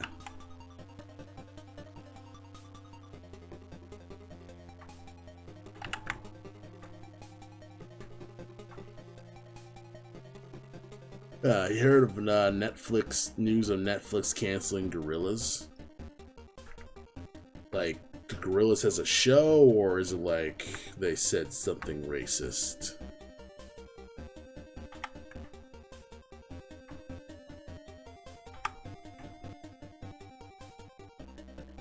Oh, as a show. Okay. Yeah, when I think canceling, it's kind of like... it kind of just means so many different things these days I kind of just can't keep up. But, yeah, that sucks that they don't have a show. They said something racist I would laugh about. Yeah, Murdoch's kind of a piece of shit with that, you know? But, yeah, the show, you know, that kind of sucks. You know, I'm sure everybody's been clamoring for a Gorillaz show. Especially, like, in the age of a Metalocalypse and stuff like that. Like, I'm surprised that, like... there hasn't been like a Metalocalypse style Gorillaz show, so it's sad that they couldn't get that off the ground. Because I'm confident that could work. Or even like, you know, Alvin the Chipmunks and stuff like that, you know? It's like, fictional bands can work as a show. Like, there's a giant history of that, so I don't know why Netflix keeps shitting the bed. You know, it's... you know, I don't even have Netflix. Like, I don't have a Netflix account anymore because I don't have much to see on Netflix that I care about. The creator's willing to sell them a couple millions. If it was a couple thousand, I'd legit consider buying Alvin the Chipmunks.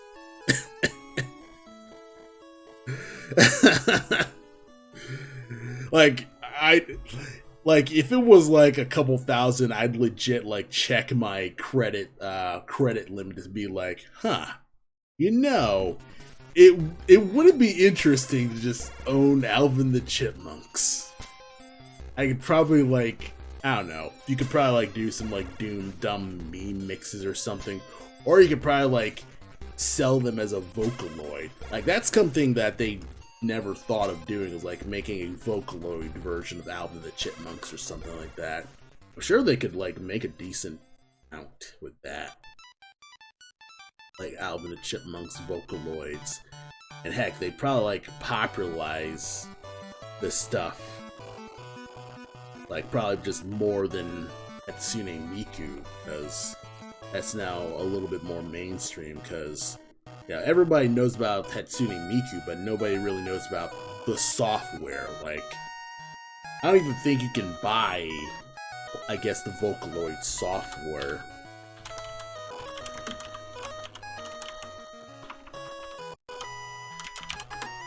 Let's see. Vocaloid, modern singing synthesizer. Alright, let's get this out here.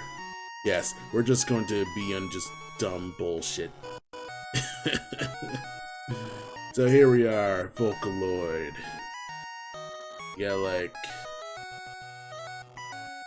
Alright, let's see,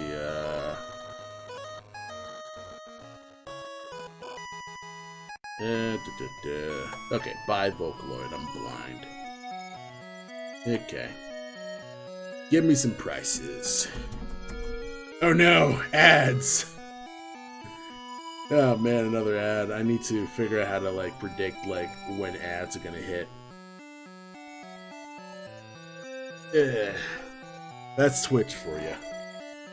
Because even when you have an ad block, it actually stops the stream with like a blank stream that says, oh, you can't see the stream because a commercial's playing.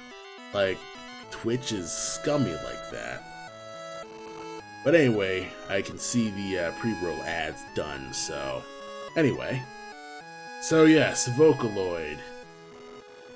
It's weird that, okay, we have Vocaloid 6, and there's no Hatsune Miku anywhere. Like, there's no, like, thing that says, hey, this is the software that Hatsune Miku was made out of. And I'm confident it would sell better. But it's like, they just use this. It's this vague tech stuff. It's not like, okay, it's like $225. I think that's as much as like, I guess, what's it called? Not GarageBand, but the other like notable music software. What's it? Fruity Loops, I think it is. Let's see, Voice Bank. Download product list. Like, you know, you got all these Vocaloids here. You got like a billion of these Vocaloids. And they don't put them front and center, you know? Like, I'm expecting their website to like just have a shit ton of the characters, at least at the top, but this is blurred, you know? It's like, you have a bunch of characters with silly voices. You should... This is, you know, this is me being like armchair design advert boy, but it's like, you have a series of cool characters. Well, they're not that cool, but it's like, you have a series of memorable characters, and you gotta put them front and center because people do give a fuck about characters, like, you know, the waifus and things like that. And, you know, I'm sure, like, you know, the actual niche crowd who actually like likes the crowd would like that. And I'm sure like most musicians know about Vocaloid and are like, yeah, I like Vocaloid and stuff like that, but it's like, in terms of like actual selling power, you could rock that. But yeah, it's you know, it's kind of just one of those things. But yeah, it's like, if there was an Alvin and Chipmunks like voice bank or something like that, that could work. Or like you know that monk that's in the memes, the monk voice, or Tibetan. I spelled Tibet wrong.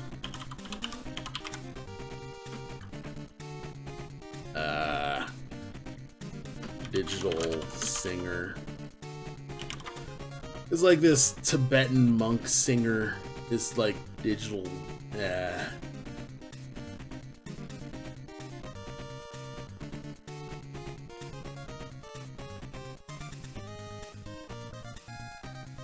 it's like this 3D monk. Is from the 90s. Yeah. I'll figure that out sometime later. But I think for now I'm kind of like, I need to at least get back to finishing up this. Alright. So what else is really left to do? This is down. I could send this to Adam tonight. This looks fine. Oh. I should probably at least do something with the stone textures, or at least make a thing for this. So let me see if I can't get you. Copy.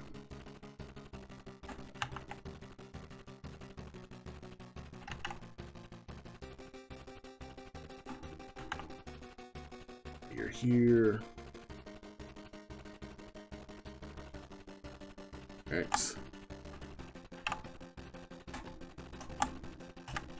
Alright. And you're here.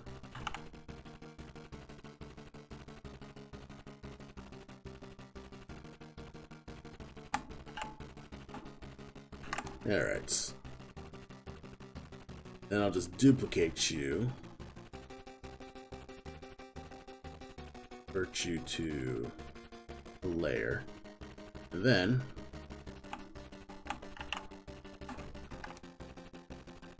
do the tile set when I want the normal set.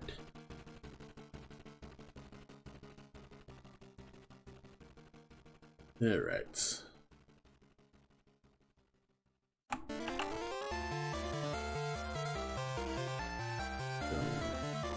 Probably just call it stone.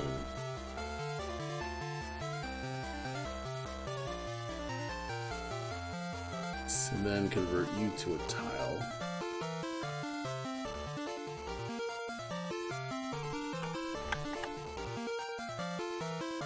Yeah. Push you forward.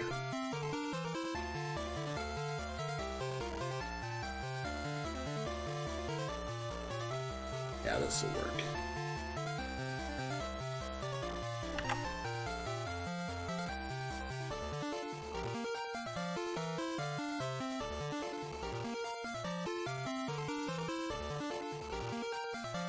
Okay. Getting this working. Okay. Then it's mostly just a matter of just editing this. I convert it back to normal layer. And then I could probably okay.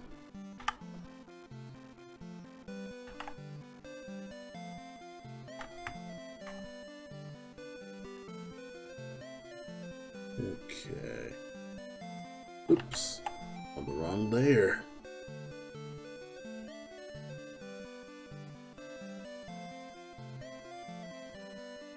Probably like, you know what? Use a selection tool, damn it. Work smarter, not longer. You're a grown worker. You can work on anything. There we are. Everything's inside that. And then put this here.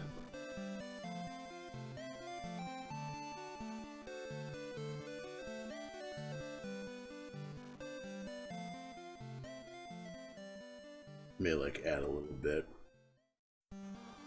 of grit.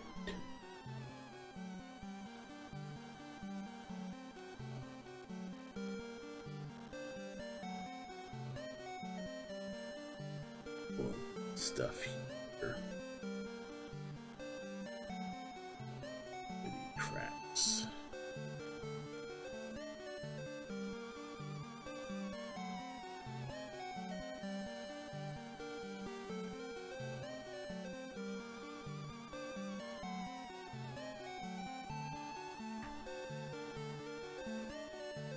There we are. I could probably just merge it down here. Or better yet, let's add a few more just bits of wear and tear.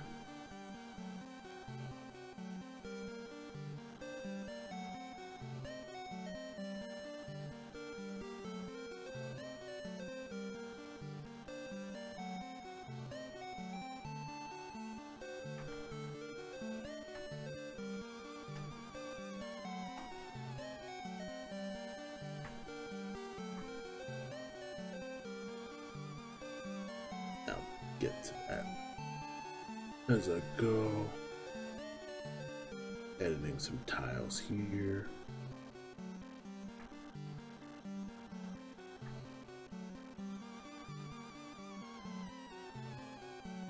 Okay. Making it work.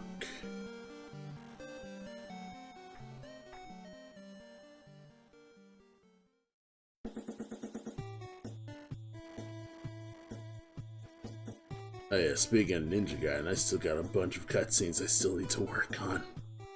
Well, I still got writing to work on, really, but that's probably just the biggest thing stopping me from just making cutscenes. I do have a rough idea of like how I could do like general dialogue, but well, actually no, because it's not really that complicated for the cutscenes, because it's basically like super basic, like cinema screen stuff, and then you have the text at the bottom. So it's similar to Ninja Gaiden in that way. So I know what I need to do. It's just a matter of doing it and then setting up the files, or at least my file, so that they can do it.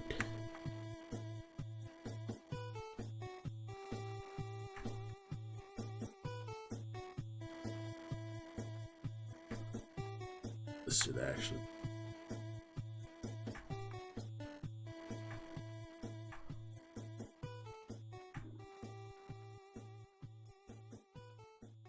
That looks sufficiently pretty. Just a few more like little bits of stuff here.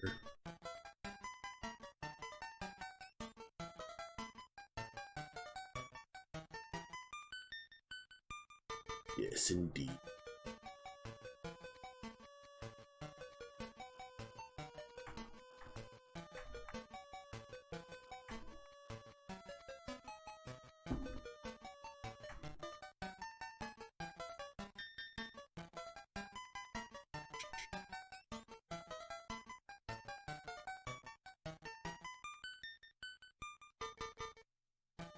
Yes, I'm unreasonably nostalgic for this bleep boop Game Boy music. It's like those composers can figure out how to make a melody from that, just like I can figure out how to make a picture from this. That kind of just leaves me like pretty nostalgic, and I guess in awe of these weirdo Japanese folks who can make video games and make the weird video games of my childhood.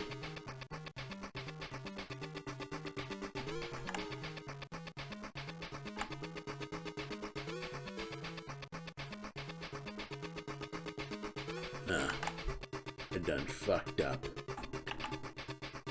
It works.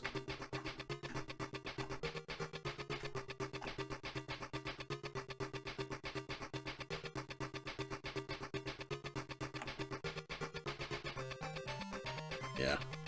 It's kind of like weird, because it's kind of like, you know, obviously video games aren't what they used to be. I could be a boomer about it and be like, back in my day, you didn't have to waste your time downloading. Like, you could just pick up the game and play. No.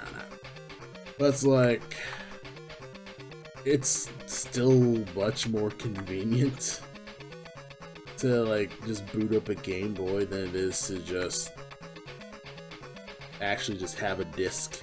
Like, it's still a pain in the butt to, like, deal with the Nintendo Switch Online stuff and play the games, like the Game Boy games there, than it is to just frickin' boot up Virtual Boy Advance, or like get one of those emulator handhelds for like $100. Yeah, the Japanese ethos of turning any set of limitation into a deep artisan trap. Hey Sean, how's it going?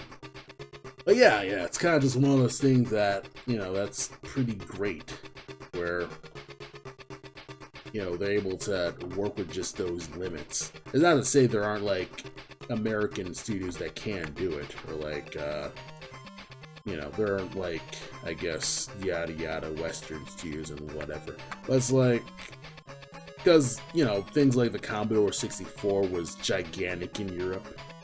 Like, anyone who's British will like attest to like how great the Commodore 64 is. So I'm sure there are good games on Commodore 64. I probably need to find them. It's just, you know, as an American, I never used the Commodore 64 because, you know, it's an obscure PC from, well, probably like obscure to me because I'm American, but it's like, yeah, it's kind of like you have a bunch of different consoles and a bunch of different developers. Like, you have a bunch of just different ways of developing a game. And yeah, Britsoft was kind of like that too with the Commodore 64 and Amiga. Oh yeah. And you know, it's been pretty cool to kind of like see just, I guess, the evolution of just retro games. And you know, there's still a bunch of hidden gems that I do want to catch up with. Like, there's a bunch of RPGs that I do want to play more of. Like, I was playing the remake of Live A Live, because that was a re-release. And I love that, I like the premise of Live A Live because it feels like an expansion of what Chrono Trigger was promising. Like, you're going around to these different timelines, or not timelines, but just different points in time, and it all converges together to one, like, bigger thing. That'd be fascinating if each party member in Chrono Trigger kind of, like, had their own solo thing. But, you know, obviously, you know, Chrono Trigger's still solid, but I do really like what Live A Live's been showing me. I've only rented it from the library, but it's convinced me that I want to own it, because, yeah, it's great. If you can find Live A Live, like the Live A Live remake, I recommend it, because, yeah, it's great. Alright, this looks nice and cracked up.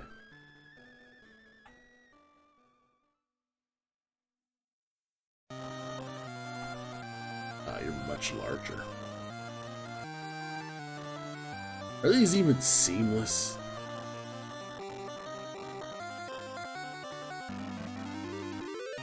I don't think these are seamless at all.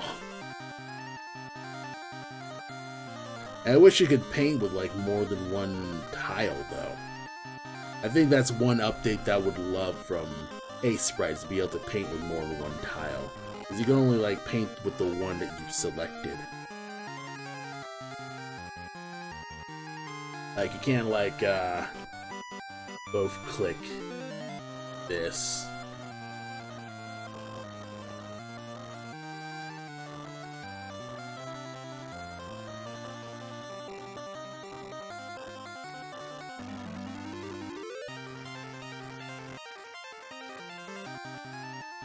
It's not as seamless as it could be. I mean, it looks like a bunch of random ass cracks.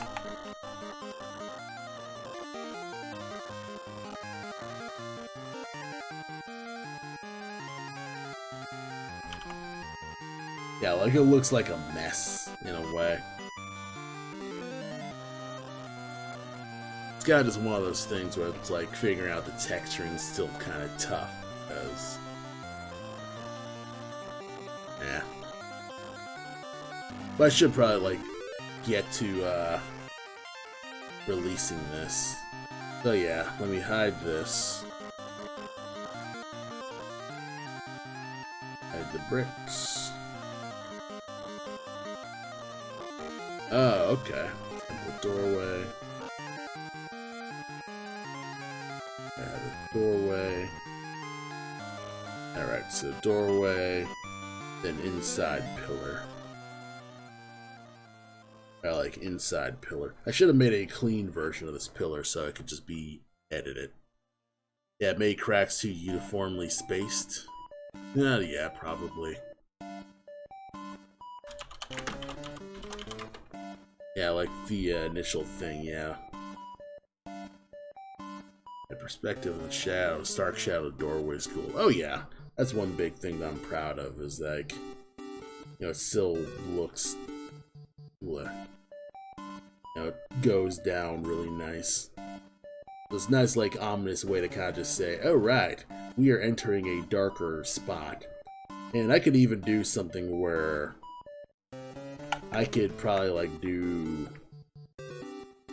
I could probably just recolor this so this also would blend back, but that would probably, like, make it so it would probably confuse it for, like, this looking like it's outdoors. I could probably also, like, do something like that, but that would also, like, shine it too much. This also could work as a solution. Let's see.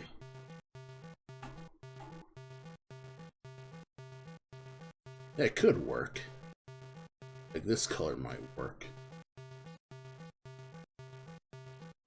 You know, because you're like, okay, Cole's entering in and now he's going deeper. Because these tiles are already, like, bright enough so you can tell, okay, this is ground. What if this was all, like, painted like this?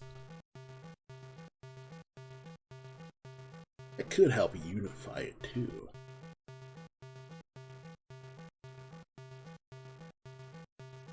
Also, let's see. Yep. This could also be a thing. Also, it's kind of exposed, like, where all the darks are.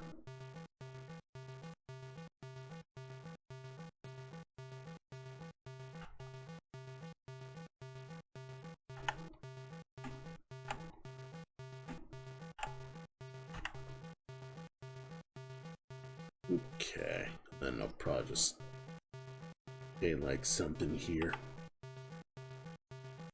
It's kind of weird because this spot's also supposed to be where the water is too. The water on the cliffside.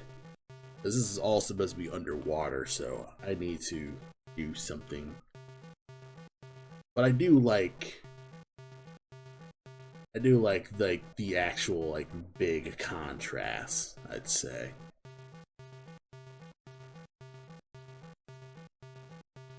You know what? Make you back to black. Oh. Yeah, before I make you back to black, I need to, like, clean up here.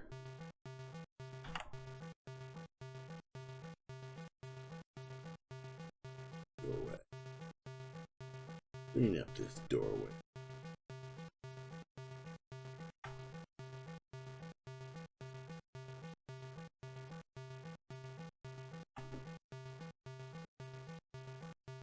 Clean this doorway just a bit, because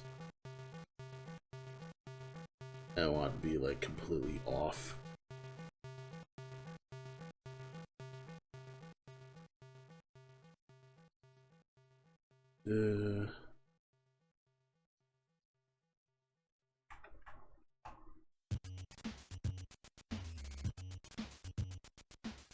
Actually, this is a good spot. Yeah, put an outline here.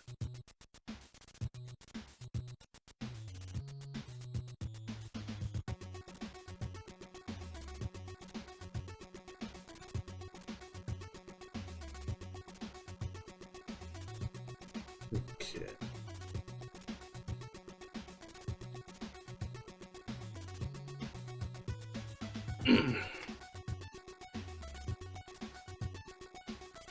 Now, this track's actually pretty underrated. Magician. I'm interested in playing Magician, because I do like its soundtrack. The current playing song. It's a nice groovy melody.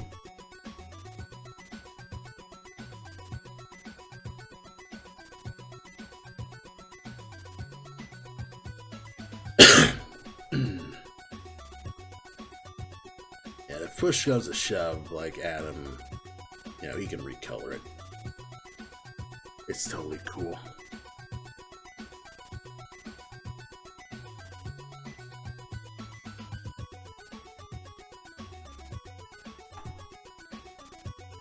could look good.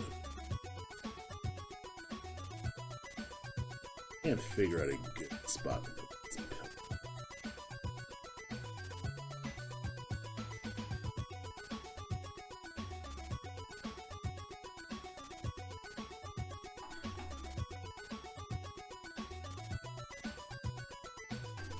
So honestly, this is a better pillar than what this is. This one's kind of tiny.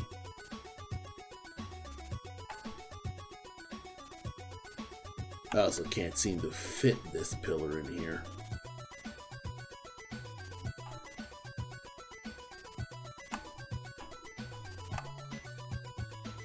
On one hand, it looks cool. Like, I think this would be better if it was in the, like, inside the temple there. There's background music? None on stream. Uh-oh. You can't hear any music. Oh, that's a problem.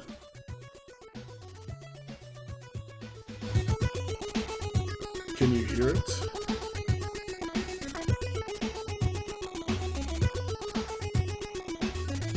Oh, I never even realized that. I've been going without background music for the past 3 streams. I can't believe it.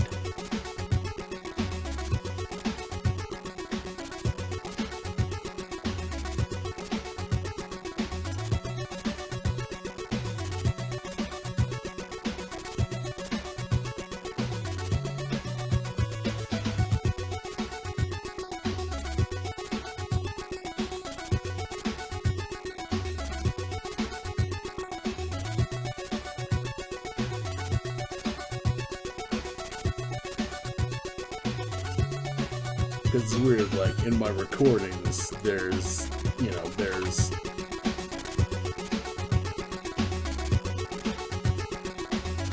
in my recordings there's music, but, like, if the stream doesn't have music, that'd be a problem.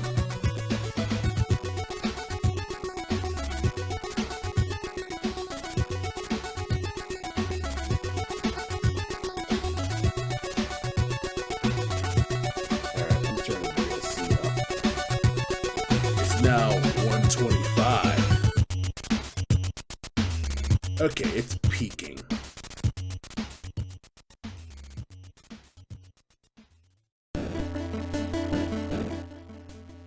Yeah, that's way too loud.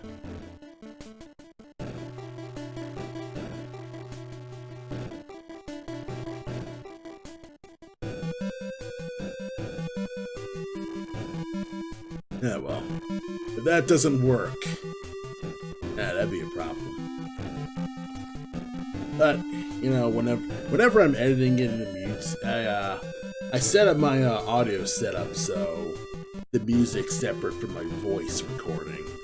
So I can just change the volume of my voice and my recording, you know, in case like I sound too quiet under my music while, you know, because I'm not listening to myself talk, like the mic's not playing back my voice, because I find that extremely annoying. Like, if I'm talking to mic and I'm getting like slight my voice back, it drives me batty. So I have my mic on. I might like test it just to make sure that it's working. But other than that, I don't really play. I don't play my own voice back. And I have the music. The music seems to be playing like VLC audio. The bars going up. Like it's going up and down and stuff like that. So the stream's telling me that music's playing. It's in the yellow. And VLC, I can hear it. And it's figuring out audio stuff with the stuff is not easy. So sorry about, I guess, all the stuff with this. So sorry. Another pre-roll ad? Crap. Keep keeps running so many ads. Well, let's see. I think I'll probably just hide the pyramid for now. But I'll at least control SU. Better yet, I could probably just move you to my other pillars.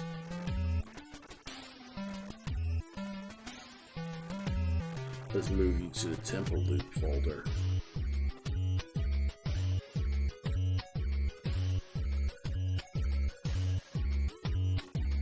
Alright, so this is the entrance.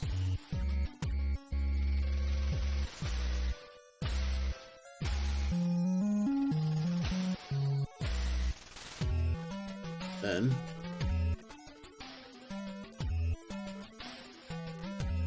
and now we have the general loop here. What I have right here is a looping temple where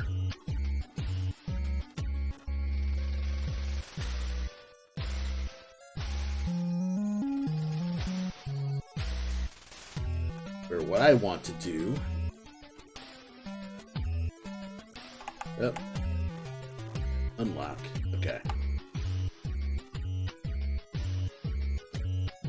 They want a few pyramids going on while you have a bunch of doorways.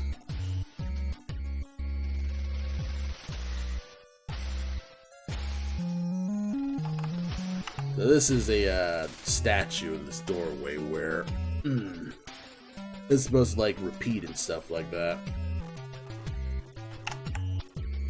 So I'll bear probably like inset, like a little statue there. Then I could probably like set up so it could animate and may like have things where the sword could be up, and then if Cole walks into it, it'll like go down as a trap.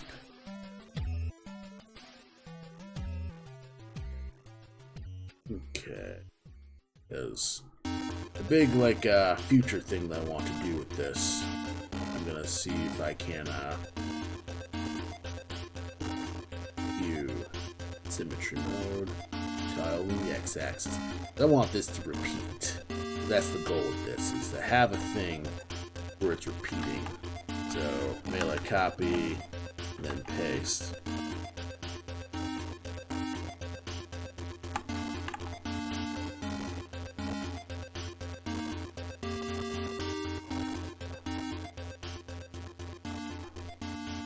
There we are. But yeah, you're supposed to be like an infinite loop, and let me see if I can't get the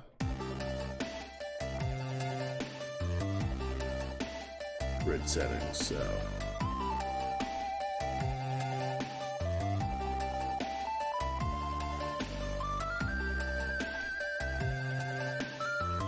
I want this set just right.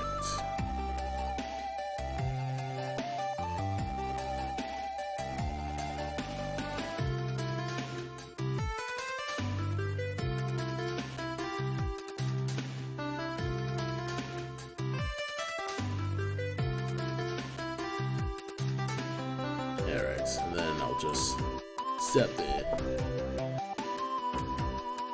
Come on.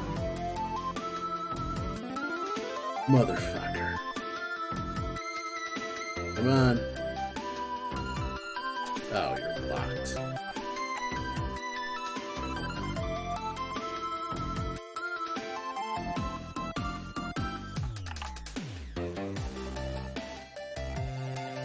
Okay, you're not completely seeing this, because I want it to be like 1, 1, then statue, and then 1, but then there's a weird space there, so. Are there foolish in levels in place of the game? Yeah, foolish. Like, Adam's like gray boxing some stuff right now. Like, you know, he's working on the enemy AI and stuff like that. And we've got like a map that we're running around in, and you know what? Let me see if there's any of the older builds. Let's see if I can find any of the older builds of this game. Because I think I have like 1 or 2 older builds that are around. They'll probably take forever to open. Let's see.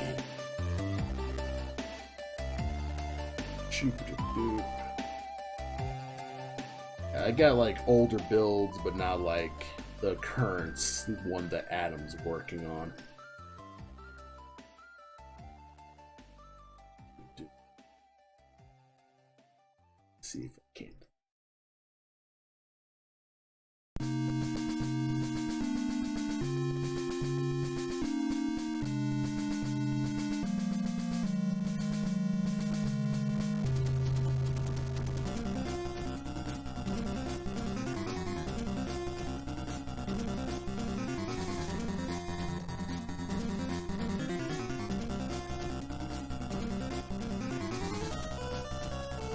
Alright, Unity.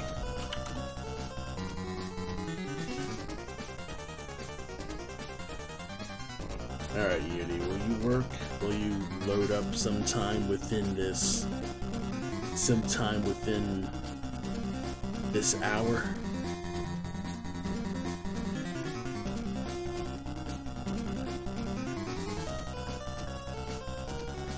Open.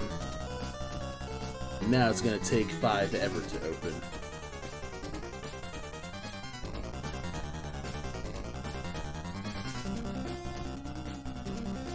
Alright, so it's opening right now. And let me see if I can't plug in a controller. And hopefully it'll be ready. Or at least in terms where it'll work either way.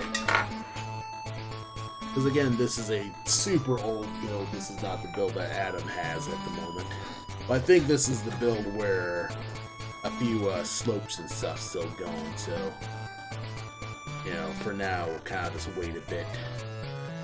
In fact, I'm going to take a break, actually. So I'll be right back. Gonna get some water, maybe get a drink. And I'll be, you know, hopefully Unity will be up and ready. I'll check you later. Be right back. Hello everyone, I'm finally back. Alright, so the build is running fine, so we should be able to get growing. And this is actually the wrong build that I have right now. This is actually a slightly more recent build than I was saying. Another build that I have is I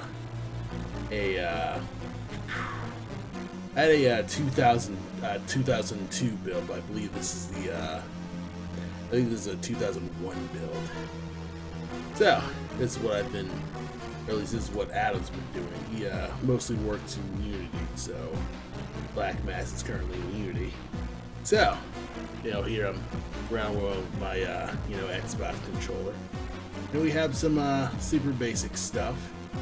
It's actually slightly less than the previous builds we had, because Cole used to be able to climb, I believe. But now he can stick on walls. And he can run, double jump, and he can use the stealth spell. That's been pretty okay. He also has a dash that doesn't... it's not like 100%. It's more of a slide than the roll that I wanted, but whatever.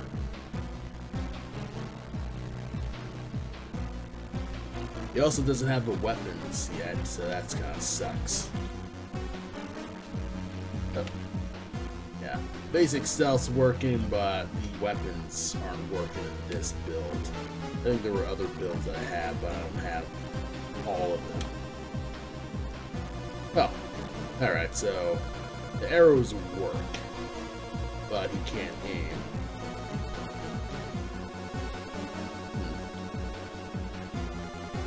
Alright, I think this is before I made the walk and shooting animation with that.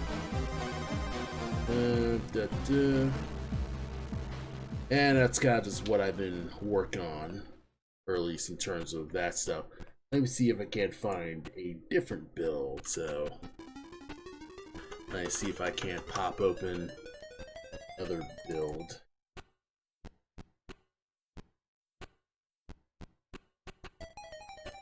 Doop.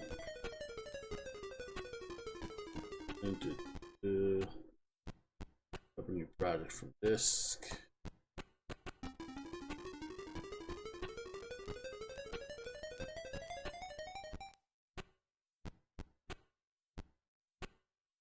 File.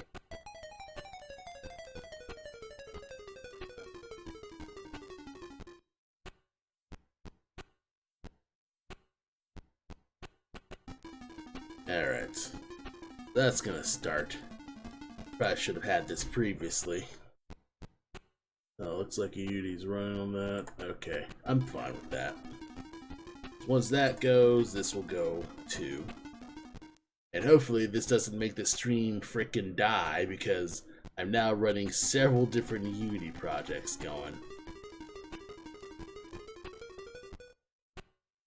But yeah, Bull will die if he gets to a certain spot. But the build Adam has much more stuff than just these blocks. It's more elaborate, it's got full-blown tree, and there are a few enemies running around the area, so that's kind of a thing. Let's see. Used to be able to go up and down, but that kind of went off the wall.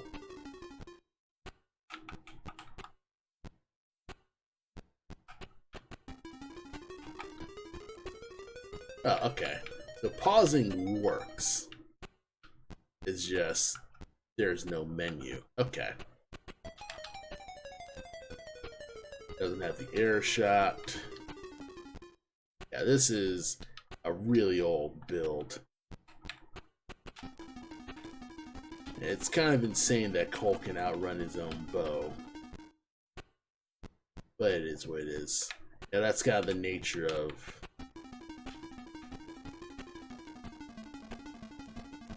That's kind of the nature of this, game development. And Adam's been working on an engine called the Corgi engine.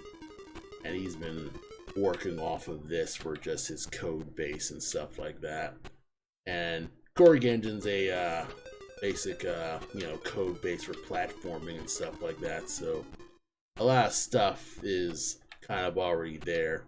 Because we had a bit of a, or at least... Adam had a bit of a computer snafu where he lost most of his stuff changing his computer stuff.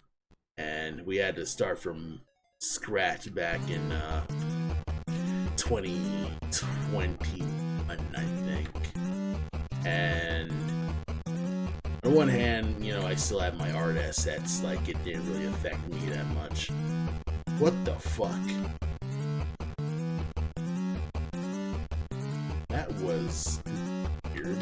Like a sudden frame rate jump. Oh, I know what's up.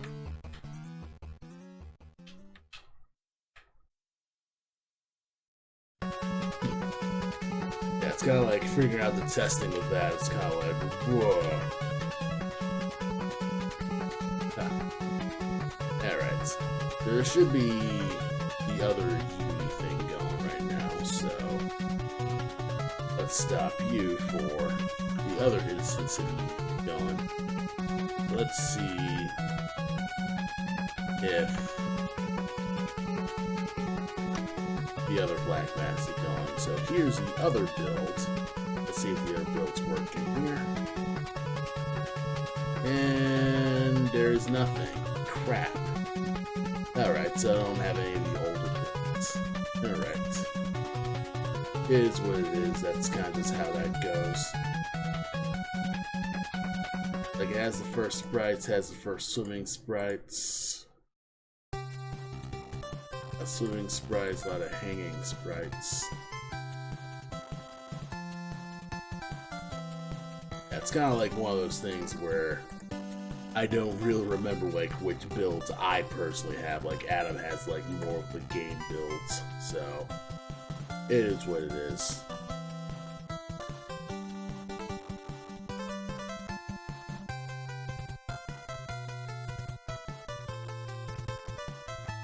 Yeah, but yeah, it's kind of interesting that that Cole has the bow before he got the bow item. Yeah, there's up looking. There it is. And yeah. But yeah, so far, like, this is an old build. It's not the build that was hoping for, or at least the build that was current.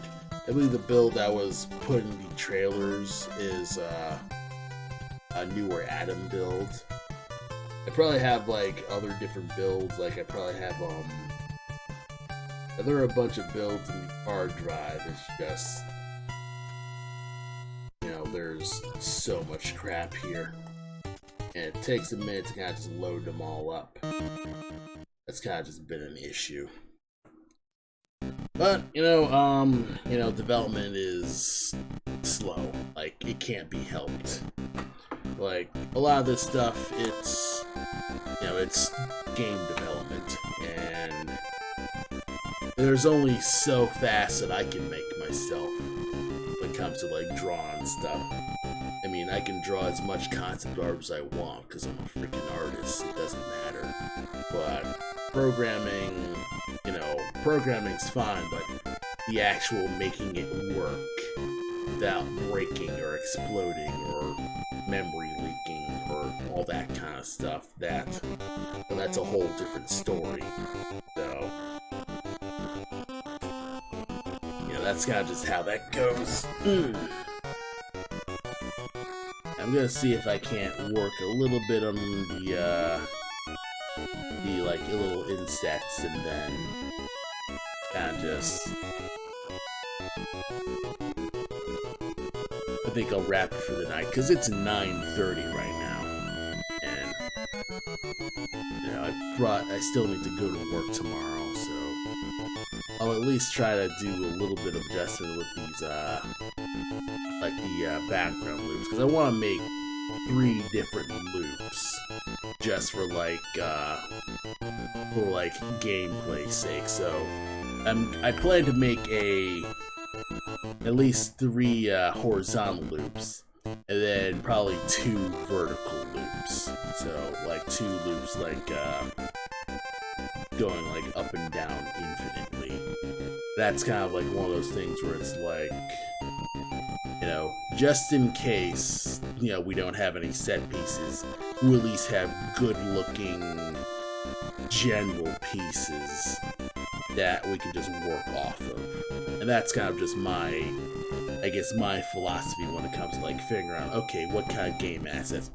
I usually like try to start with like something generic, then go to the set pieces, so you can like fill in the gaps, you know, like fill in the boring gaps. If I can fill the boring aspects with, you know, something interesting, that'll make the set pieces stand out a little bit easier, because there's something more concrete about the set pieces than, you know, like the general purpose texture loops. So that's the hope for what I want to do with these backgrounds, because, well, you know, backgrounds aren't my strong suit compared to character design, so I'm sort of learning how to make characters compared to learning how to, well, not learning how to make characters, but learning how to make backgrounds interesting, as opposed to learning, you know, my several years of experience drawing characters, drawing my freaking OCs and yada yada,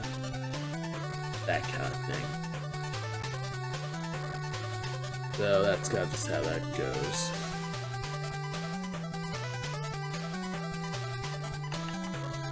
They probably duplicate you.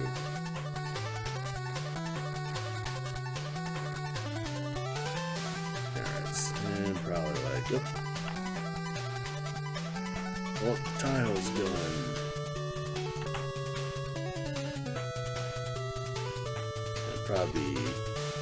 It probably would be a door, and then it would go down, and then it would loop like this.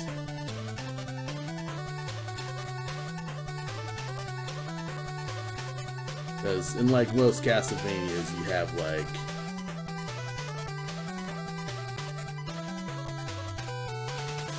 like you have like the basic door, and that like loops between, and then you have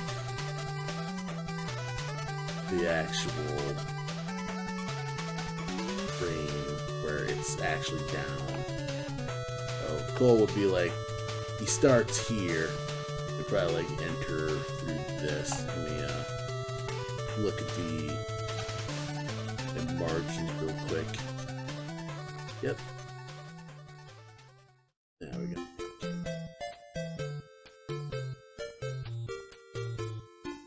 I'd probably like move Cole not slightly over here. That'd probably be a nice place for him to start. Then you set it up for this.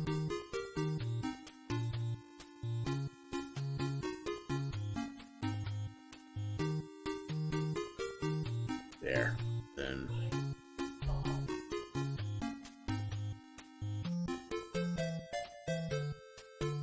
alright. And then it looks like, you know, the typical like Castlevania or Metroid type layouts where there's a slight dip. You know how no, this is probably like difficult to explain. Is the action fast paced? The movement in the dev gym seems pretty fast. It seems fast. I don't know if the design's gonna be faster because it's a stealth game, so it might be slightly slower. Though I'm interested in making sure the movement is interesting enough to justify like doing stealth stuff. Like, you know how like, you know, Metal Gear Solid 3 is fast-paced enough, like if you're good at Metal Gear Solid 3. I'm trying to like hit that kind of like brain level where it's like, you know, it's fast-paced because you're good at the game. I think that's probably just most games, really. Like if you're good at the game in general, you can play it faster.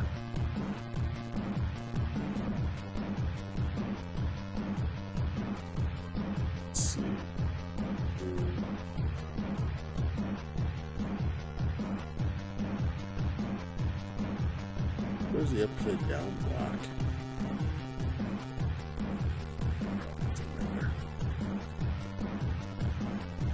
Okay.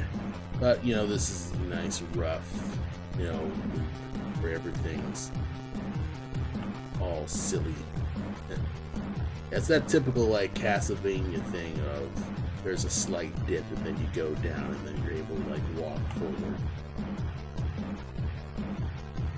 In GS3, I've only played the top-down initial release. Okay. So you've only played, like, Metal Gear Solid 1 and... Well, no. Yeah.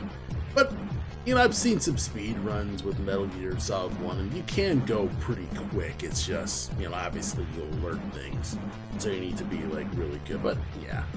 I think it's pretty fast-paced, I'd say. You know, going fast is always fun, so, you know, I'm not gonna be against that. It's just figuring out, okay, what's the difference between being fast-paced and, you know, just giving you carte blanche and just murder every enemy.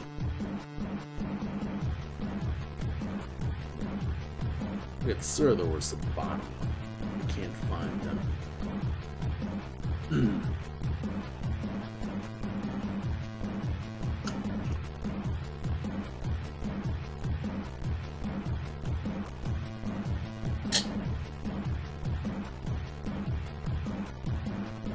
First release was top down was kind of bad. I remember getting spotted by off-screen enemies constantly. That shouldn't be a thing because isn't Metal Gear 1 built, or Metal Gear Solid 1 built so enemies won't actually be alerted until they're actually on the screen? I don't know. I've played like very little Metal Gear Solid 1, so I don't know 100% how it works. I probably have to ask Adam about because he's played Metal Gear like several times. Like he's sort of the Kojima mark of the two, so that's kind of just what we've been doing.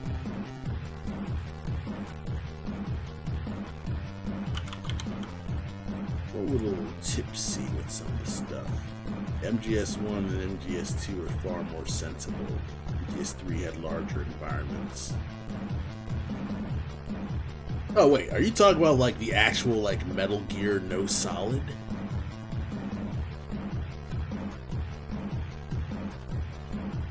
Like the actual original?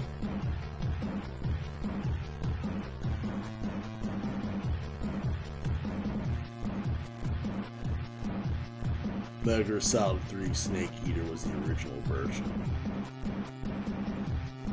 Oh, Metal Gear Solid 3 is like the chronological original, but I'm talking like the release original, like the original Metal Gear. Like, you know, there's Metal Gear, like on the MSS, the original 8-bit ones.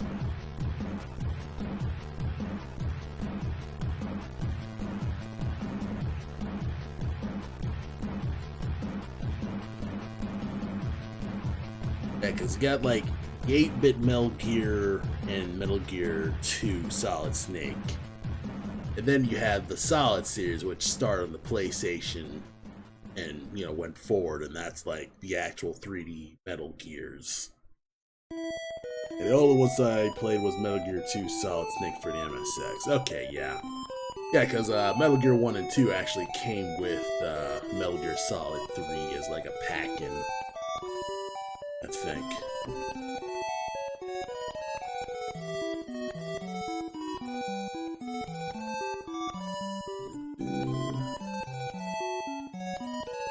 Yeah, this actually looks fine. It's just...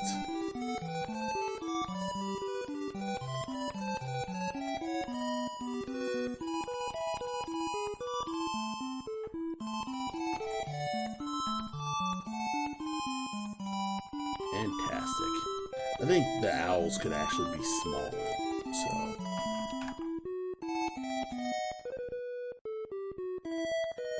Here's where I do something incredibly dumb.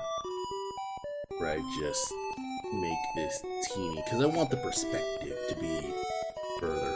Fun thing about MGS2 is the original MSX version, the portraits were obvious Hollywood actors. Yeah, Solid Snake was Mel Gibson, it was funny. Even the initial box art was a tracing of Kyle Reese from Terminator, so that's pretty funny.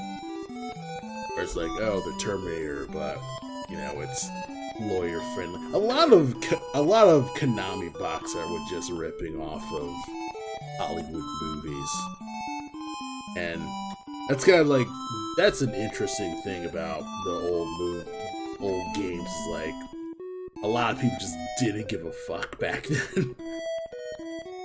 It was like, okay, we're just gonna rip off as much as we need because, you know, we can.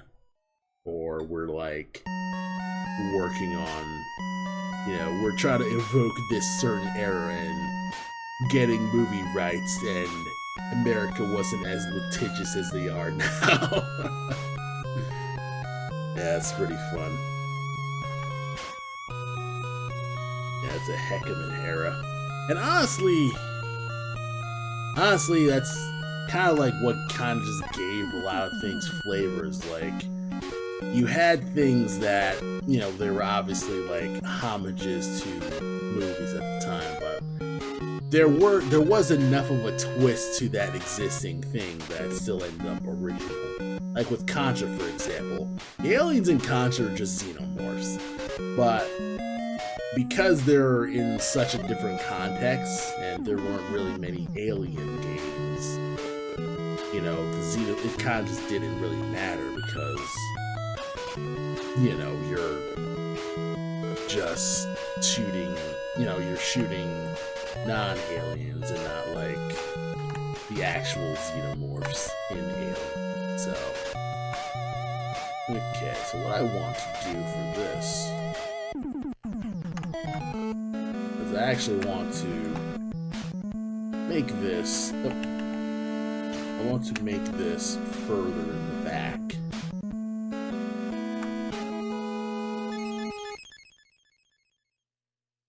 So, the pillars will be much more into further back, because what I want to be doing, I guess, for just a general basis, I want to suggest that there's some further ruins in the back, like it's further wide back than it is wide in, and that's kind of just one of those things that I want to kind of just establish that there's a slight like perspective. There's a, let me see if I can do layer, and then I'm gonna see if I can't get a 1 point perspective thing, because I have a script that just lets me draw a 1 point perspective thing. Ooh, run that shit. Alright, let's do it. And here it is, 1 point perspective. I'm just gonna frickin' move you. Okay. Come on.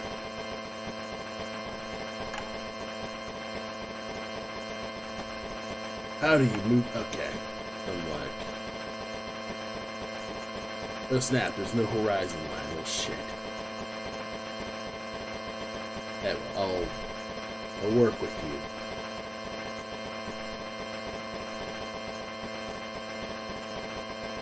I'll work off of this, yeah.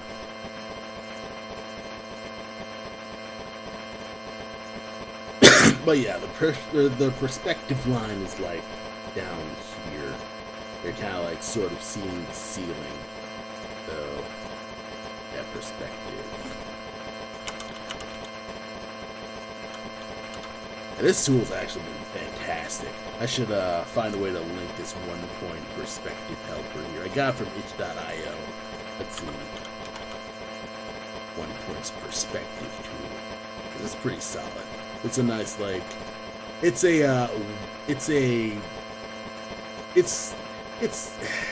not like a universal tool. It's kind of like, okay, if I just need some help and I just need a fast perspective drawing thing, it's right there.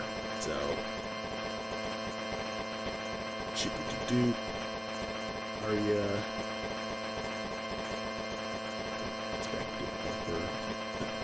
It's gotta just silly with this, so let's see if I can't just find a link to it, because I think it's just a script.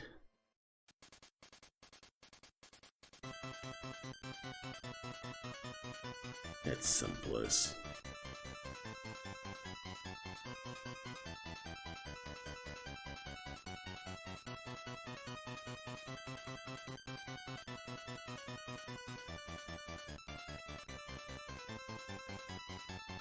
Ah, here it is. The 100. So yeah, 1 point perspective helper from Gun Turtle. That's kind of a nice like Aseprite extension that you can check out. That I've used, the 1 point perspective helper has been pretty nice. It's not that complicated to use. It kind of just types it in and, you know, it makes 1 point. Like, I believe you can make like a 2 point thing. But, you know, that's kind of just how that goes. And I like to use it for if I want to like work on backgrounds, because, you know, obviously backgrounds does matter. You know, perspective does matter when making backgrounds, and that's like #1 in terms of, you know, how to get good at drawing backgrounds 101. Draw frickin',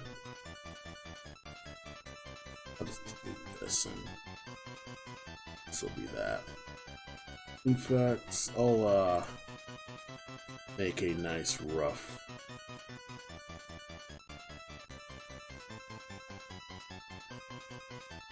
watching in the folder. Now, in fact, let's make a nice rough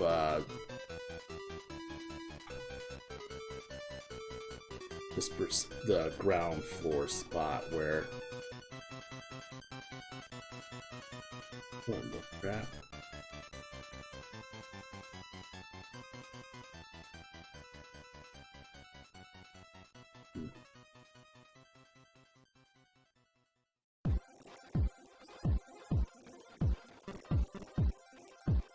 What is blocking this?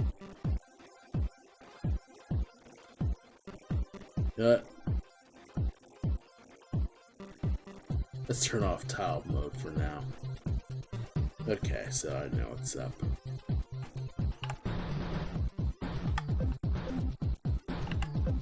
Yeah, we'll just draw this in.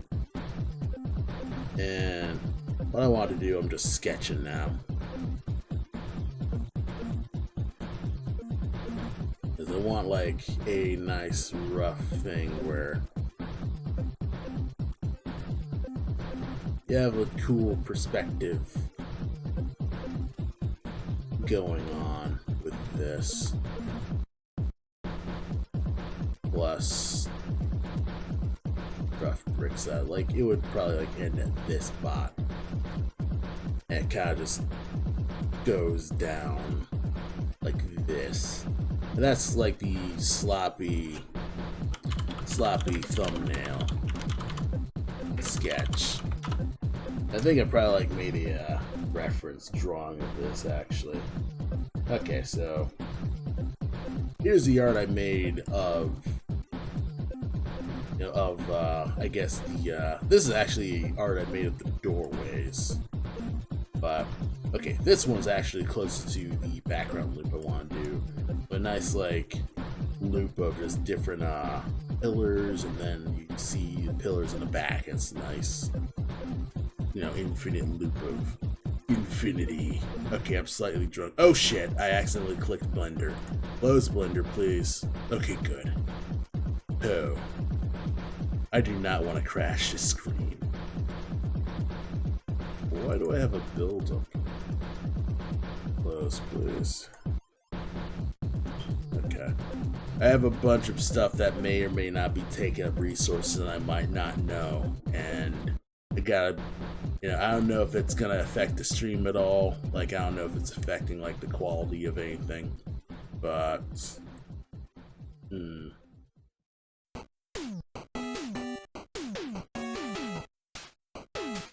But yeah, power bed inset.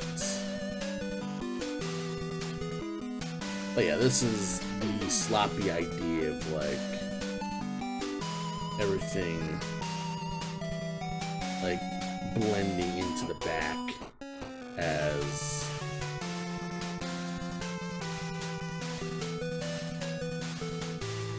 got it.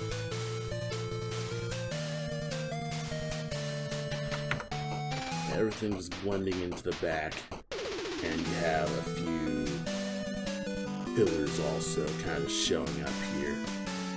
It's a nice like rough idea of like what I'm interested in doing.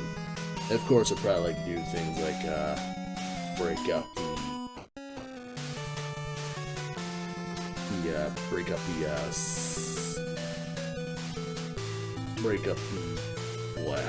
I cannot talk. I took like this vodka. I have a vodka drink right now. It's it's vodka Sprite. So it's me kind of just futzing about with alcohol, even though it's a work night. Like, I'm sure I can sleep off this. Alright, I'll see you later. Thanks for stopping by, Sean. Though honestly, I probably should just wrap the stream myself, because I could probably just save this for another stream.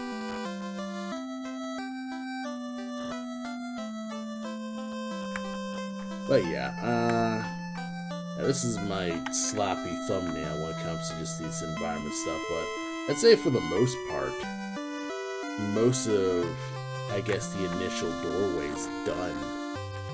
And I can just hand this off to Adam, he can work with it. Though, I do need to set it up, and it's still way too late in the night for me to, like, be doing this, so I'll probably, like, get it to him by Friday or Saturday. Maybe, like, tomorrow or something. Or I'm just doing this on my own time, or at least, like, off-stream. Yeah, I'm getting a little tipsy, so anywho.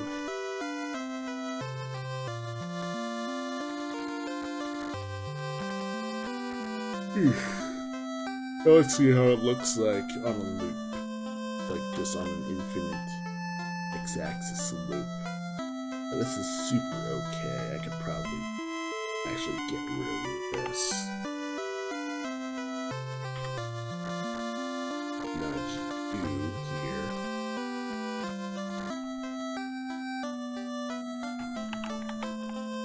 Like, yeah.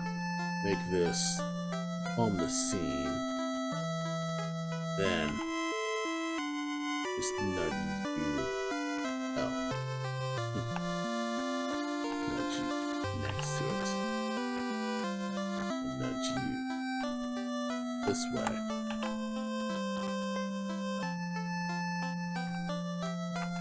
And then it should be more. Alright, so it's kind of like a 3x3 sort of looping thing. And then you could have like things like some of the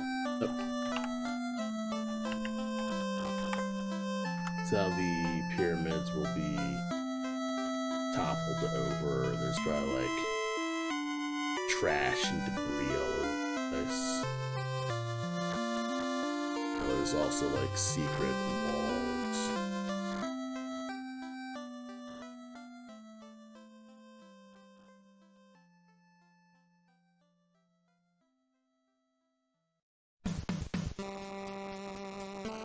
Maybe like this would be busted into a little bit, so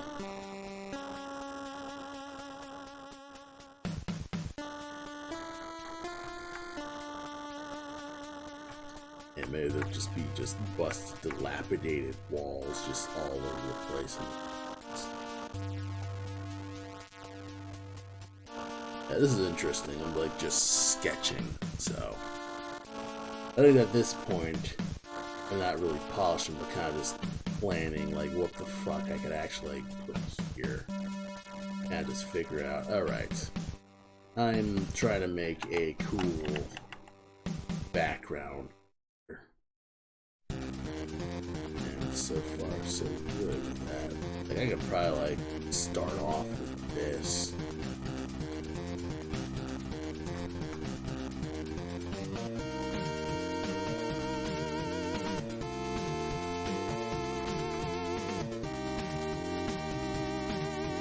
That would look totally fine.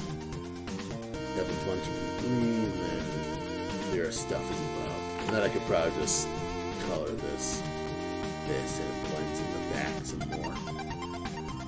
Yeah, that would work.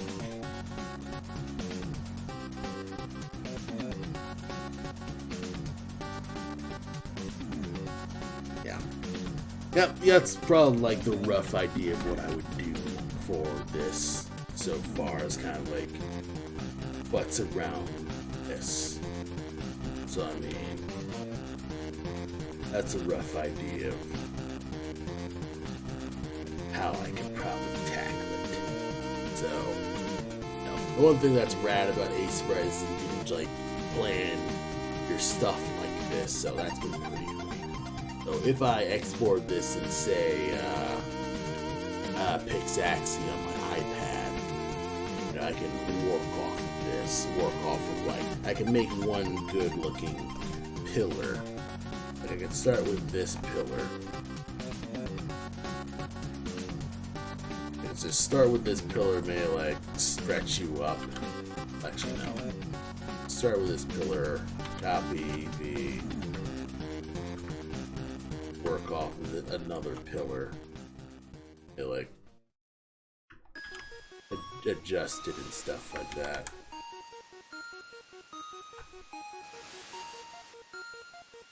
Copy B.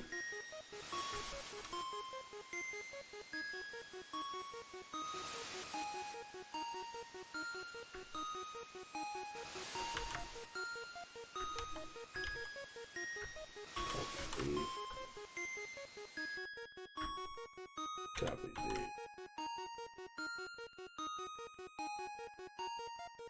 Let's see how it would do. Axis.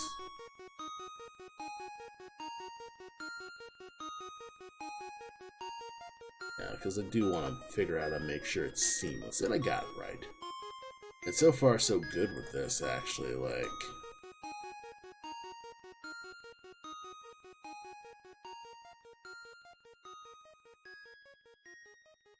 And then I could probably, like, edit them as I see fit. I could probably, like... Yeah, put this even further back.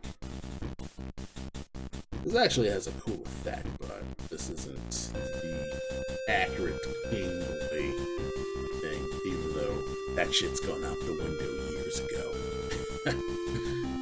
Yeah, well. That's still, it looks so fine. Yeah.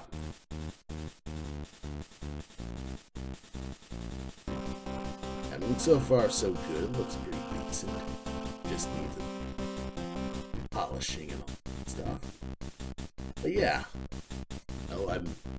I think that'll probably just be the next task on the project list is working on the background loop for these pillars, and then it'll look fantastic. But yeah, I think we're just gonna wrap for the night, and I will see you all next week. I think I might just stream on Thursdays from now on, because yeah. Destiny, I'm about to wrap my stream up now, so yeah, I'm about to finish up the stream and go to bed. Oh, that's nice, looking at some fashion. Fashion's always good to check out. But yeah, I'll see you all later, and I'll probably stream on Thursdays from now on, because honestly, I feel like it's easier for me to stream on Thursdays, because I guess just Wednesdays just isn't a good enough feeling for streaming. So I'll catch you all later, and you have a good night now. And check me out all over online, all over the place. And Black Mass will be done sooner or later, so everybody have a good night now.